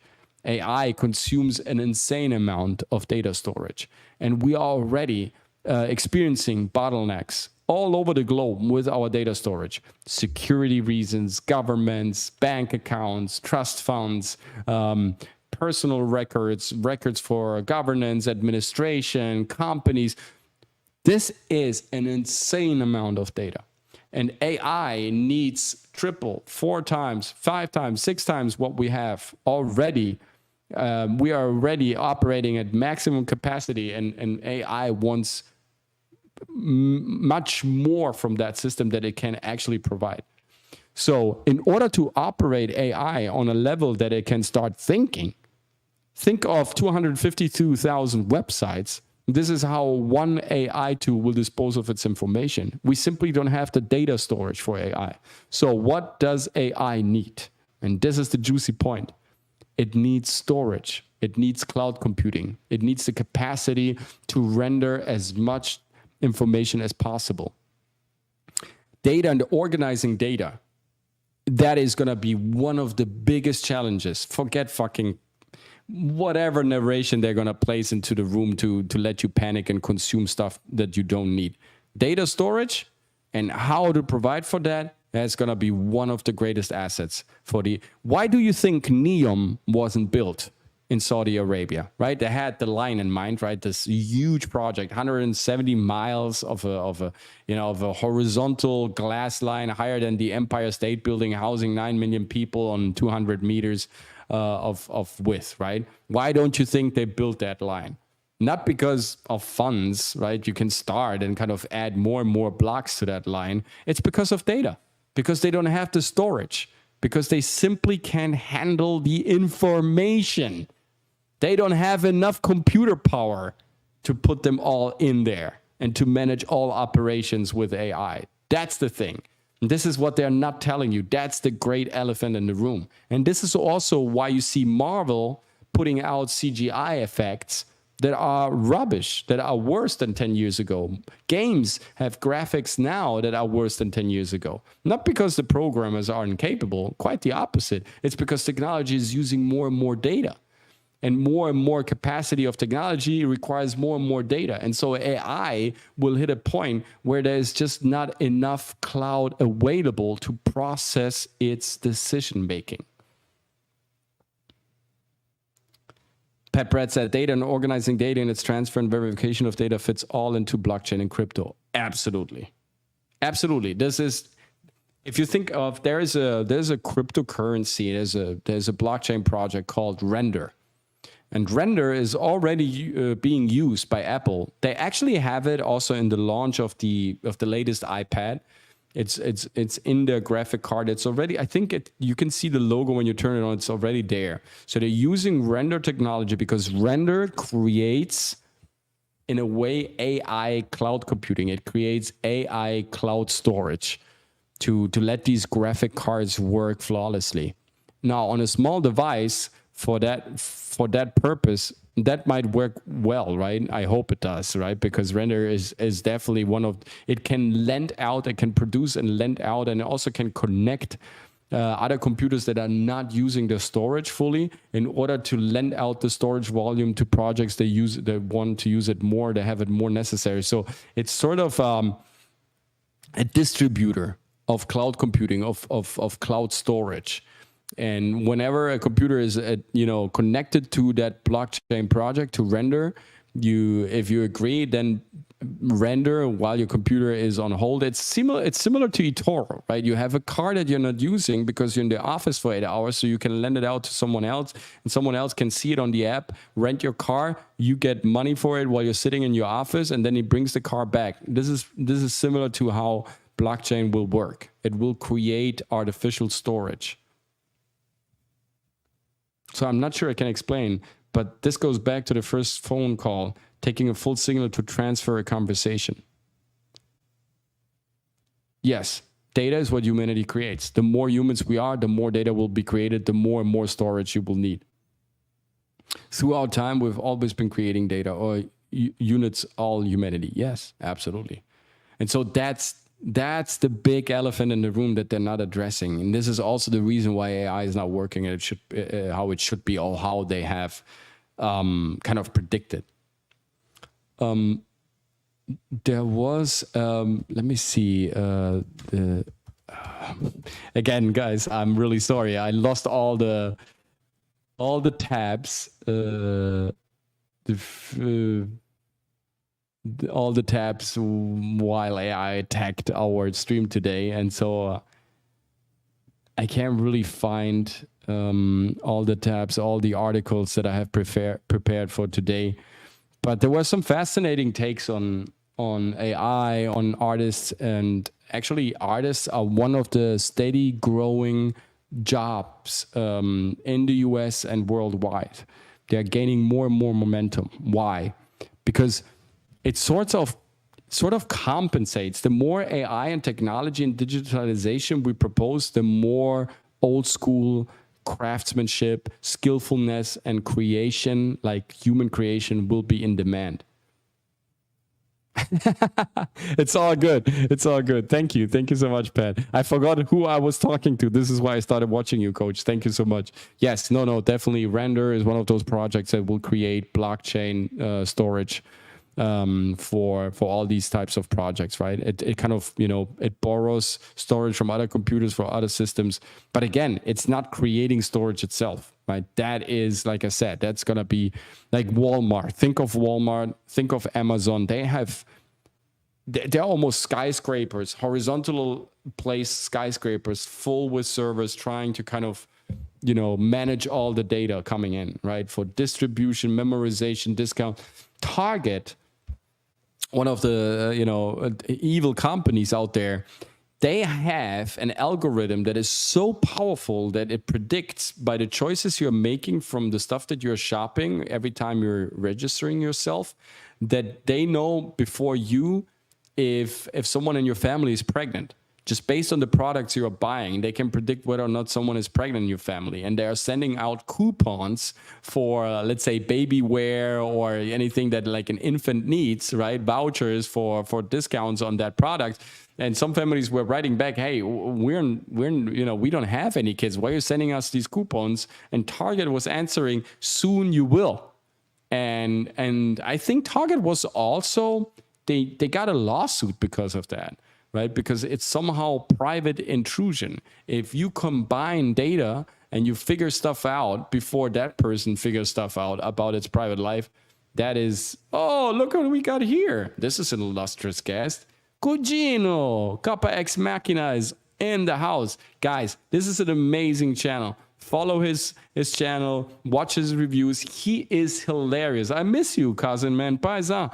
We definitely have to come together. Whether it's on Saturday, you come over to Three Sages or to the Tangent King podcast. Definitely, man. I hit you up. Let's connect. Let's have a video together. Let's hang out. Let's conversate. Pat Brad, yep, I remember that article. I think it was actually between Target, a mad father and his teenage daughter. Exactly. It was a teenage girl. And I think she didn't even know, or she didn't disclose the fact to the father, but I think she actually generally didn't know she was pregnant, but Target already knew. And the father was freaking out about that and sued Target because that algorithm was already knowing what they didn't know. Ding dong. No, absolutely, Copa. Guys, again, subscribe to this great guy. He's fantastic. He's a Sicilian cousin. He's one of the family. He's from the circle of trust. He's one of the good boys. He's fighting the great fight. He's one of the warriors. So definitely kind of support this beautiful person. And he's ultra funny. So it really is worth kind of, diving into his content.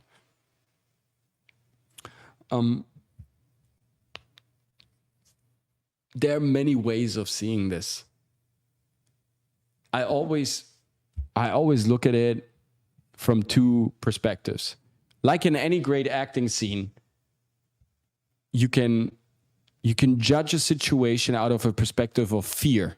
You can retract, you can hate something, you can battle something, you can attack something because you are afraid of it, right? And therefore you will create a conflict and a clash and opposition and war, and you will, kind of use a lot of power in order to kind of settle that conflict, and you want to win, right? So if you act out of fear, fear is coming to you. If you look into darkness, darkness will look back into you. If you look at everything that evolves, if you take the perspective of love and accepting the fact that things are developing in a certain way, and you just try to spin it into your own favor and see the positive things, the adaptability, the change that comes in, and therefore the disruption of the marketplace, which is always great. Disrupting marketplace is always great, because if situations get too encrusted, companies will fail, art won't thrive, and new ideas won't blossom up. So disrupting situations are actually great. Inflation, what we're experiencing right now, being on the verge of, war, all these things, they disrupt the market. AI, strikes, all that stuff is great, because in a way it forces us to come up with new solutions. So I always meet these challenges from a place of love, because I know that the stuff that I'm most afraid of is usually stuff where my future magic comes from, where my future success will be derived from, where the greatest opportunities will come from, and also the greatest insight will come from. Everything that we are afraid of, as artists especially, is usually stuff we need to do first, because this is our future greatness. The stuff that is comfortable, like I said, encrusted mechanisms or encrusted organisms, they are stagnant. They will die. They will implode. Organisms that will adapt, face the challenge, implement whatever reaction they had and whatever inconsistency there was, and kind of getting better and evolving. This is an ecosystem that thrives and will survive. So always meet these new informations from a place of love and say, great, let's see how can I come up with a solution, how I can integrate this, how can I, find some collaboration. Because misery likes company, yes, but victory likes company as well. And so if you like what we're doing here, we have beautiful people on Instagram, on Twitter, here on YouTube, joining the conversation, thinking about the future. This is our Monday program, collecting data, exchanging, conversating, dialogue, fighting, all that. This is how victories are born, through collaboration. Teamwork makes the dream work. So if you're coming from a place of love and you embrace everything that is disruptive, there is nothing you should be afraid of. Really, literally nothing. People are so attached to their encrusted systems because they mean comfort. And remember what they made us do in order to embrace comfort. Comfort is the ultimate drug, sedative, right? It's the ultimate injection of, staying conform and mediocre. Comfort means staying in the first zone of development where nothing will happen. That's why it's comfortable. So the stuff that you are afraid of, embrace it, because from that field, the future success will come as soon as you embrace it. And usually it's as soon as we kind of tackle the boulder, as soon as we attack the problem, we will realize after, not even such a long time, we will realize what was I actually afraid of? It's way simpler than I thought. And the moment we open up, this is when it happens. No joke, Jana. And our ship formula from a random comment, and they congratulated us during the pregnancy. I was freaky. I threw it away. Yes, absolutely. We do everything to embrace comfort, right? It's the ultimate opium. Osiris, I'm not worried in the least. If AI wants my job, that would prove it's suicidal, therefore not qualified to do my job. I love laughing my ass off. Pat Pratt, if I had my mind blown more than once with ChatGPT when it spits out an answer that I already knew, but it didn't put it together. It's an amazing tool for deductive reasoning. Yeah, sure. Absolutely. Like I said, I asked ChatGPT today twice. Is a trans woman a real woman? No answer. There's no answer. Once it broke down, and the second time it didn't deliver the answer. It's crazy. And this is good. What you're saying, Pat, is good. This is the place of love. This is embracing it. Like, get your mind blown, understand how it reasons, and kind of reverse engineer that process. If the Roswell incident story is true, that means that we have reverse engineered an alien spaceship, that we are actually capable of doing that by embracing the process. Instead of being afraid and burning that ship or destroying it and kind of, smashing all the evidence or just putting it in the Vatican's vault. No, we tried to reverse engineer, and that's how great inventions came into fruition, right? Where the space travel missions, right, they don't seem to be real because there was no result coming out of that. And so people don't believe the moon landing and so forth, and so don't necessarily believe we've really been there, not based on the evidence, the pictures, the photos, the videos, and everything that we see, but just because of the fact that nothing came out of that. It's not possible. If we face such a huge problem, if we really made it happen that we traveled 370,000 kilometers away from our planet to land on our planet's satellite, and we've managed all the technical problems, all of them, and so far, what is the result of that? 50 years later, what is the result of the moon landing? A tempura mattress? Are you kidding me? A Teflon pan? Teflon, by the way, if you studied DuPont's history, is not from space travel. That's the, you know, the mythology that was built around that fucking pan. Oh, because no, but it's not true. Teflon is not coming out of the space program. There are more inventions that are coming out of military research, because there the research is real. There you see clearly they have resolved some problems. They are reverse engineering the process and they're implementing it into civilian technology. Now tell me one thing that was reverse engineered out of the space program. Nothing. Because probably wasn't there. Because if man really traveled to the moon and kind of faced all these multidimensional incredible problems and solved them all, where's the implementation? Because this is how human beings reason and work and process information. So far, nothing. So therefore, wasn't there. Pat Brad, how screwed up would it be if AI answered itself over something we take for granted because, you know, we do dumb shit just to... Yes, but listen, all we have to do is feed it Kitchen and Sonju lore and it will end. Christian and... This is nice. The result of the moon landing is boomers get to pretend they are the greatest generation of robotic children of the future. Yes. Because they listen to some radio show. Yeah, exactly. Like, to me, this is the radio transmission to me is already proof enough. But again, I'm not here to debunk the moon landing. I don't know what they really did, but just by observing the patterns that always went into kind of researching something that was outrageous and outlandish, the stuff that we kind of reversed engineered of that process was later, you know, implemented into civilian engineering in order to make money, right? This is always has been the case. Why shouldn't it be here the case? Because there's nothing that was, you know, deducted and derived from that. I think that's pretty logic, right? I don't know. Yeah, that's some AI reasoning, I guess, right? So to me, the future looks bright, guys. To me, the future looks always bright. I'm not worried at all. I don't buy into this panic, right? And the anxiety that they always try to create with whatever type of topic. Right now, every topic gets spinned into anxiety. Based on simple math, it's fine. I'm not mad about it. No, me neither. No, me neither. Actually, there's a very funny, we can actually cover this on 3 Sages in the Time Machine. It's good we're having this side conversation, Osiris. There's a beautiful, there was like a live show in German TV where they landed on the moon. And believe it or not, they built a 1-to-1 model, scale model in their studio in Bavaria, in Munich, and it didn't work.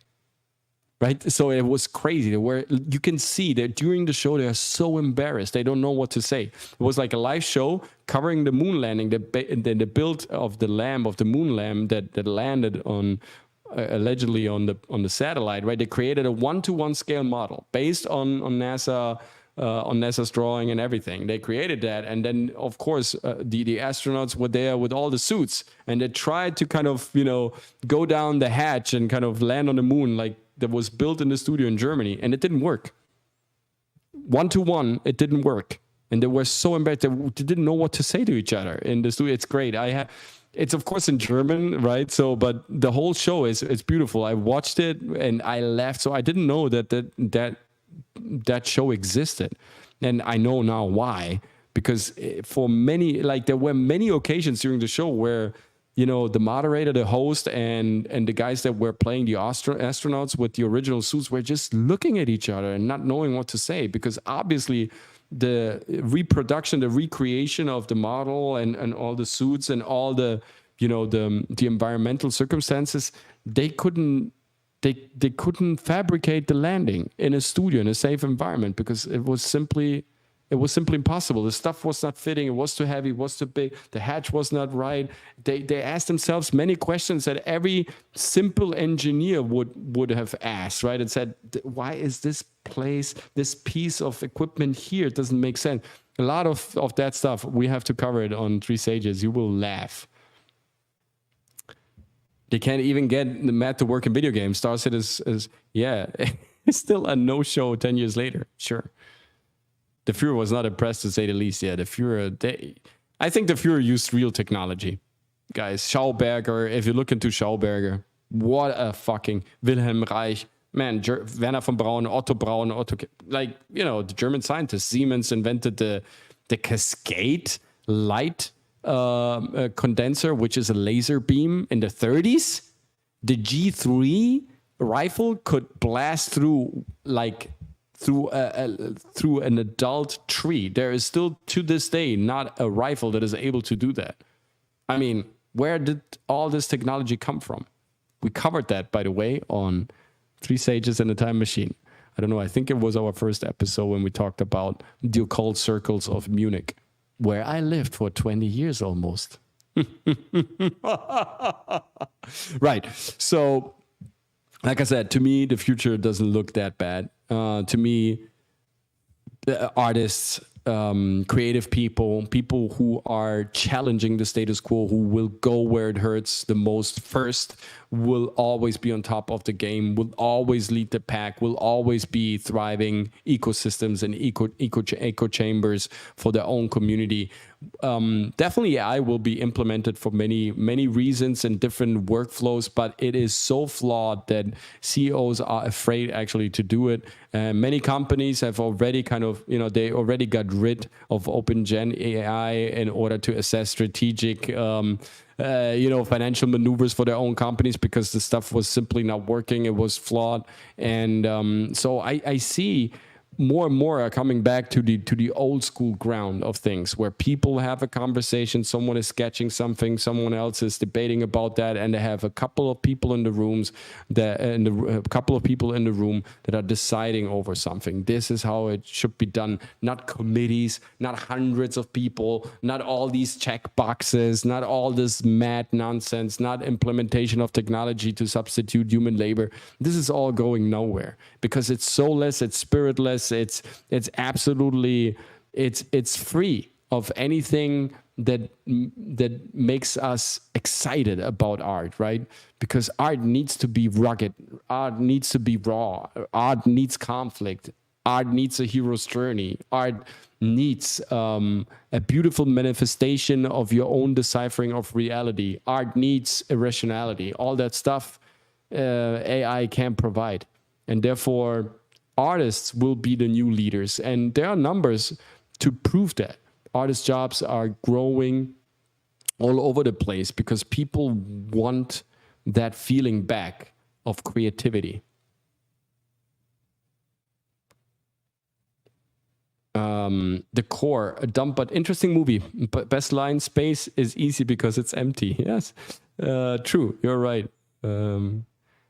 I've seen more structural devices than the moon lander built by crackheads on the sidewalks. Yes, me too. Oh, Lizard of Linux Lane. There is a Mountain Dew flavor with 50 flavors in one. You tried it? No, better not. My wife will kill me because I won't stop drinking it for a week straight. Let's face it, journalism will be hit hard first. A good journalist will survive. Yeah, journalism is dead, right? Because there is just propaganda. Good journalists, that's us basically.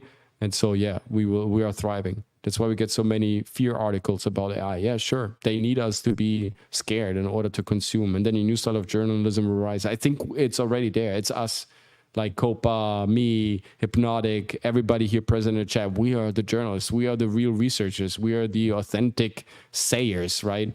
Thoughts of or using AI as a reference point for art. I tried it a couple of times, Copa. For the sake of today's presentation, unfortunately, AI attacked the program, and so therefore all my tabs vanished. What I did is I asked AI. It's really true, guys. Unfortunately, I will show you maybe next time. What I asked AI was a simple thing. I took Tom and Jerry. I took the mouse from Tom and Jerry, and so that's Jerry. Yeah, so I took Jerry. And I told AI, hey, just create an animation where Jerry sees a piece of cheese and wants that. And what AI created was just a mess. It didn't look like anything. Like the eyes, it wasn't really surprised. The drawers from Jerry in the 50s and the 60s were better at mimicking a mouse expression and really kind of letting me see the joy of Jerry seeing the cheese than what AI did today. It was unrecognizable. It was rubbish, right? yeah, it was nothing. Like, it couldn't really create that feeling of having an impulse, discovering something, and then acting upon it. In acting, we have this beautiful saying that the three most difficult things for an actor is to make an audience laugh, to make an audience blush, and to make an audience believe that you, as the role, as the imaginary life that you're interpreting, that lives under the imaginary circumstances, that you, the actor and the role, that you are discovering something. These are the three most difficult things to achieve for an actor. So I asked AI to kind of, to kind of fulfill the most simple task. Let a mouse discover cheese. It couldn't do it. It couldn't do it. So yes, as a reference, getting ideas, but again, Copa, I'm seeing all these, AI references. If a country is a warrior or a demon, if a country is a demon, and what AI created, it looks all the same. It's not really creative. It's all the same ornamentation, just placed in a different way with a different color. So yeah, I mean, I get ideas, but hey, you know what my best reference is? It's nature. If I want a reference for anything, I go out in nature or I go to a beautiful church. That's my best reference. I can't think of anything better. If I want inspiration, I observe human beings or observe nature. I just go out in nature. I take a hike in a park. I go to some water springs. I go down to Key West. I go just simply to the beach, because here in South Beach, it's just a couple of minutes. I'm sorry, guys. Right? I have to brag a little bit. No, but really, it's like that. Nature to me is the best reference, the best inspiration, the best provider of impulses that I can use for my art. Let's be honest, Osiris says, for a minute. Most people lack observation, curiosity, creativity, and logic. Yes, and ever more so working memory long and short term. Why, Osiris? It's true, factually, what you're stating, but why is that? And the answer to that is why we, as a studio, as an agency, have survived 11 years so far. And we are thriving and growing as a company. Why? Because we help people to allow themselves to observe. We allow people to get back to their childish curiosity. We help them to unlock their potential by removing the blockages and understanding that creativity comes from a place of, yes, naive, childish observation and openness. And that is the problem, because the system wants us to be obfuscated, to be clouded, to be, cloaked. The system wants us to be engulfed in noise, in images, in pictures, in right? In confusion. Think about it. Sauron. What is Sauron? Sauron is the confounder, right? It's the mixer. You can't see clearly. The moment you exhale and you see and you perceive and you are open to suggestions, this is the moment when you start getting creative. And this is what we do at the COACHMC studio. We help people to revive that, to fine-tune their sensors, to get information here by sticking out the antennas, and to allowing your creative core to inform your brain so that image and feeling comes together and something new can be born. readytoperform.com. This is the reason. You're right, Osiris. Technically, you're right. But just see why. Because the system is closing, right? It's numbing us down. It is delivering so much horror, so much blood, so much violence, so much crime, so much bad news, so much adrenaline that we get numb, that our senses numb down, right? It is removing every button. It's removing every resistance. It wants us to look at all these flat screens, these flat surfaces. They have no resistance. And so our tactile feeling, is deserted, right? It dries out. And if our tactile feeling, if the resistance dries out, we can't create new synapses, new networks in our brain. This is how we get more stupid. This is what the system wants.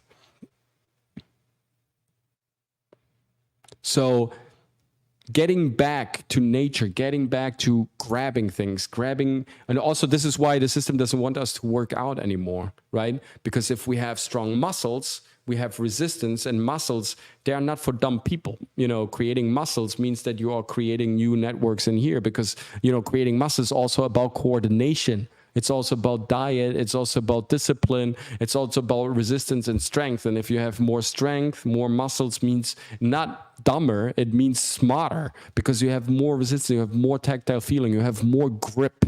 Like literally you have more grip. This is why the system wants us to be weak. Don't go, yeah, body positivity. Fuck you, body positivity.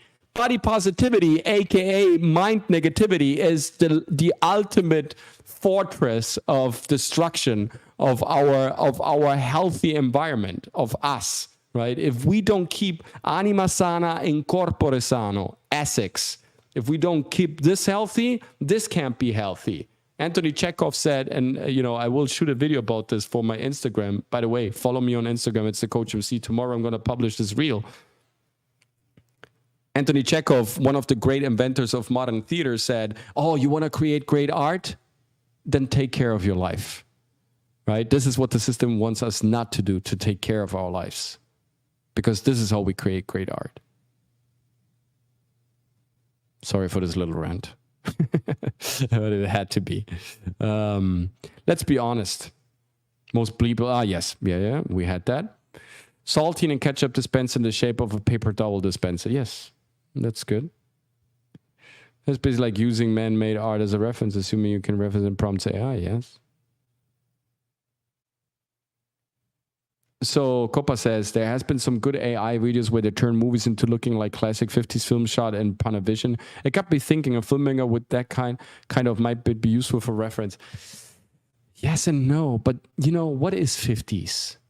In the 50s, they imagined our world in 2020, and we talked about this on the channel as well, right? How they imagined that the world would look like. And in some of their predictions, they failed miserably. Some of their predictions were actually spot on and pretty accurate. And so it's a style. And style comes from a development, a technical development is inside of you. And yes, the reference can be sometimes used, but what is 50s? What is 60s? It's your interpretation of 60s or 50s, right? So I've seen these videos. I know what you mean. And they're actually pretty good. They're a bit slow. They can be faster. They're also funny. But is this what you think entertainment is going to look like?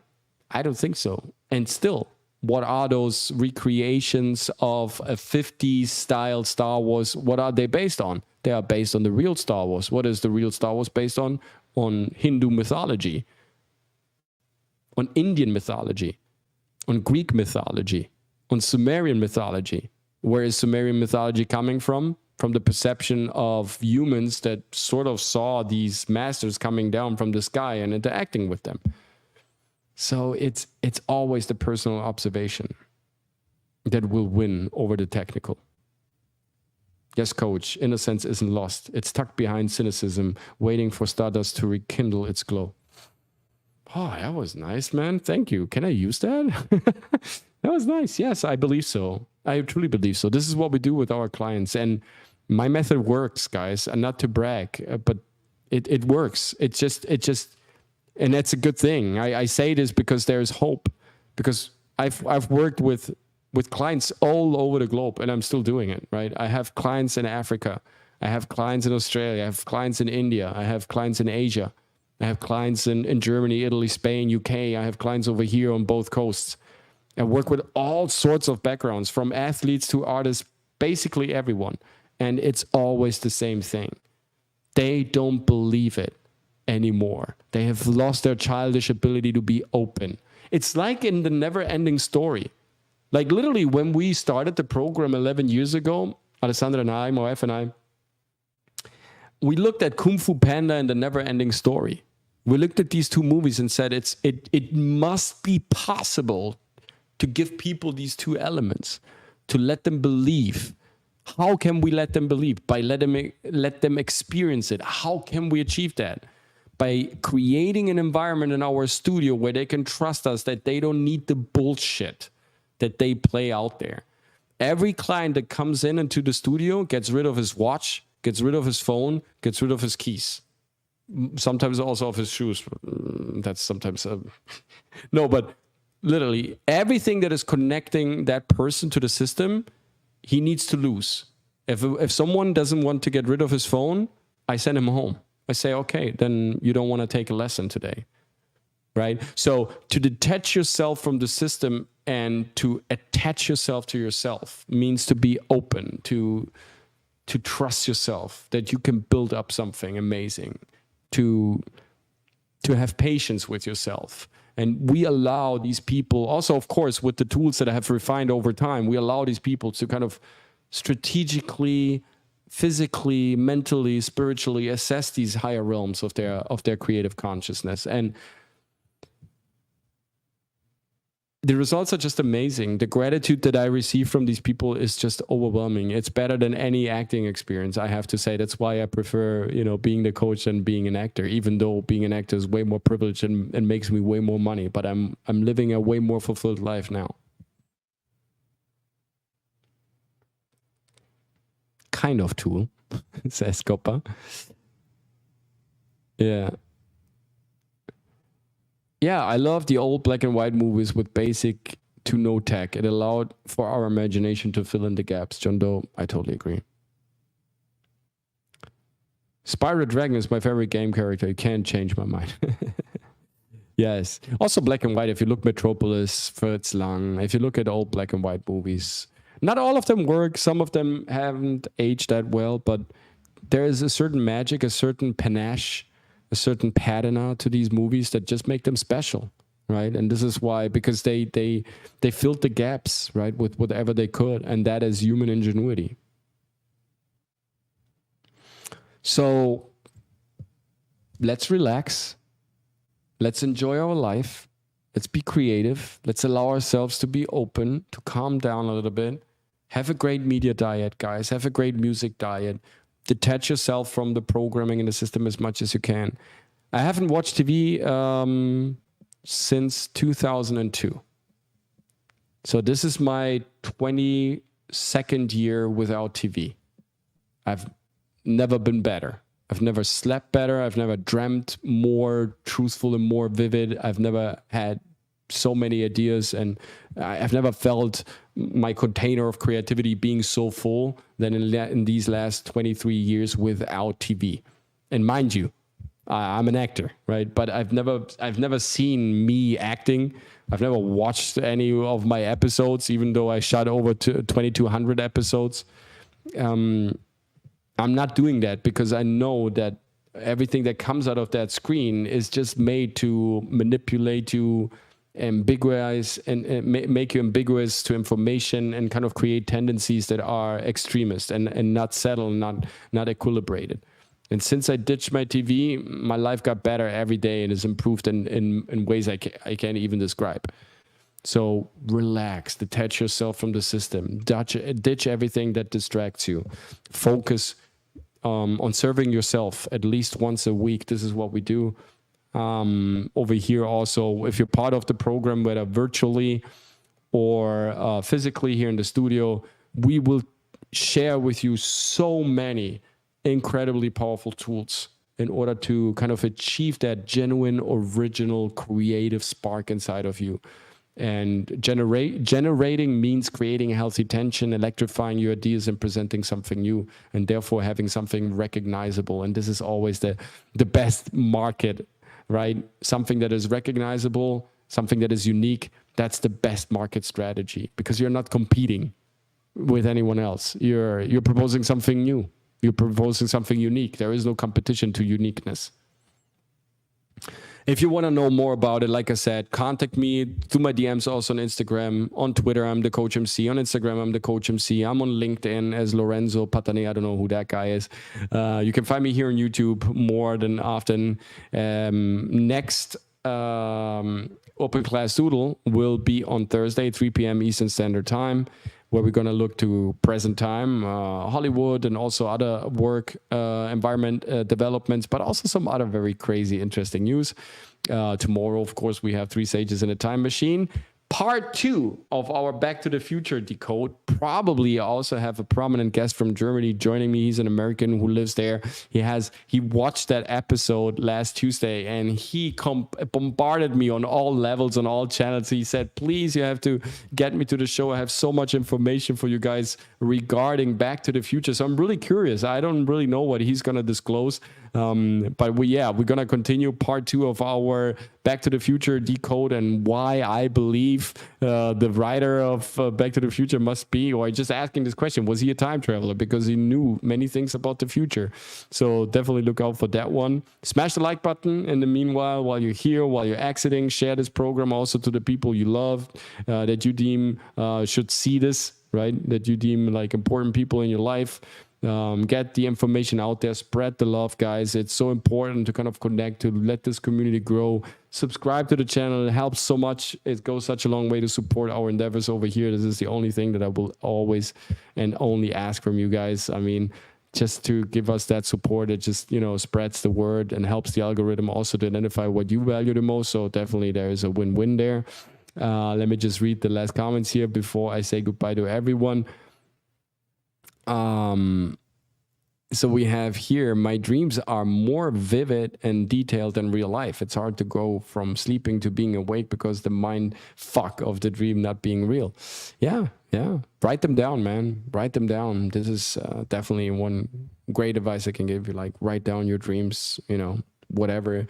Just place them on paper as soon as you wake up. You can't even imagine what type of advantage that and boost that will deliver to your life. It's crazy, right? Wake up 30 minutes earlier if that's necessary, and journal your night experience. It's so crazy, right? We are journaling our active experience during the day. Oh, this I have to take notes, this I have to take notes. And then for 8 hours straight, we lay there, we go to a place, we don't know exactly what that place is. And we have crazy images and vivid dreams and pictures popping up in our head. And this, we don't journal. And that type of existence, we just let it, go by and just let it slip through the cracks of our perception. I think that's not a good strategy, right? If we want to be successful, like journaling our dreams as soon as we wake up, just taking notes, even if it's just a couple of adjectives, what we dreamt, or even if you express it in colors, whatever. You can't even imagine how that will help you. If you do this consistently for 3 weeks, 21 days, journaling your dreams, you won't stop anymore for the rest of your life.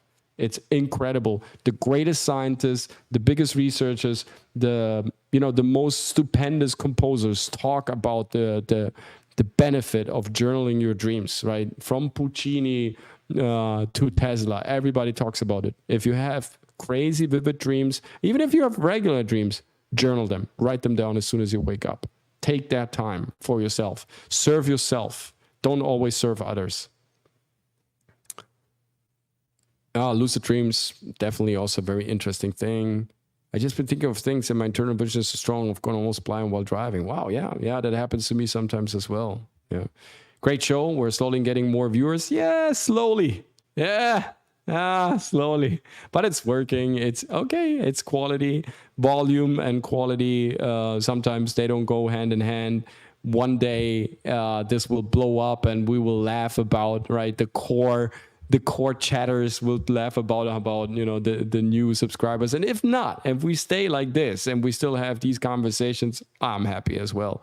I'm not doing this for money or fame reasons. It's just my exhaust valve. It's just what I do. I just love communicating with you guys, getting in touch with you, putting this information out there, and creating a library for all of my clients to extend their knowledge, to implement the stuff that we're doing also during the classes, and to kind of enrich in the product of what they are getting from me, virtually or live. So this is in so many ways already beneficial and great. Of course, Coach, I share, like, comment, subscribe, and have the little bell ringing. Thank you so much.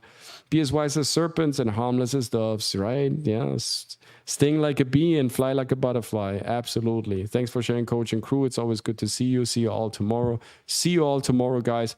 Thanks again to everybody present today. John, Linux, Pat, Copa, thanks so much for coming by. Rosita, and Dirk, and all the German folks before that. It's been great. It's been a blast. I think we've covered another very interesting topic.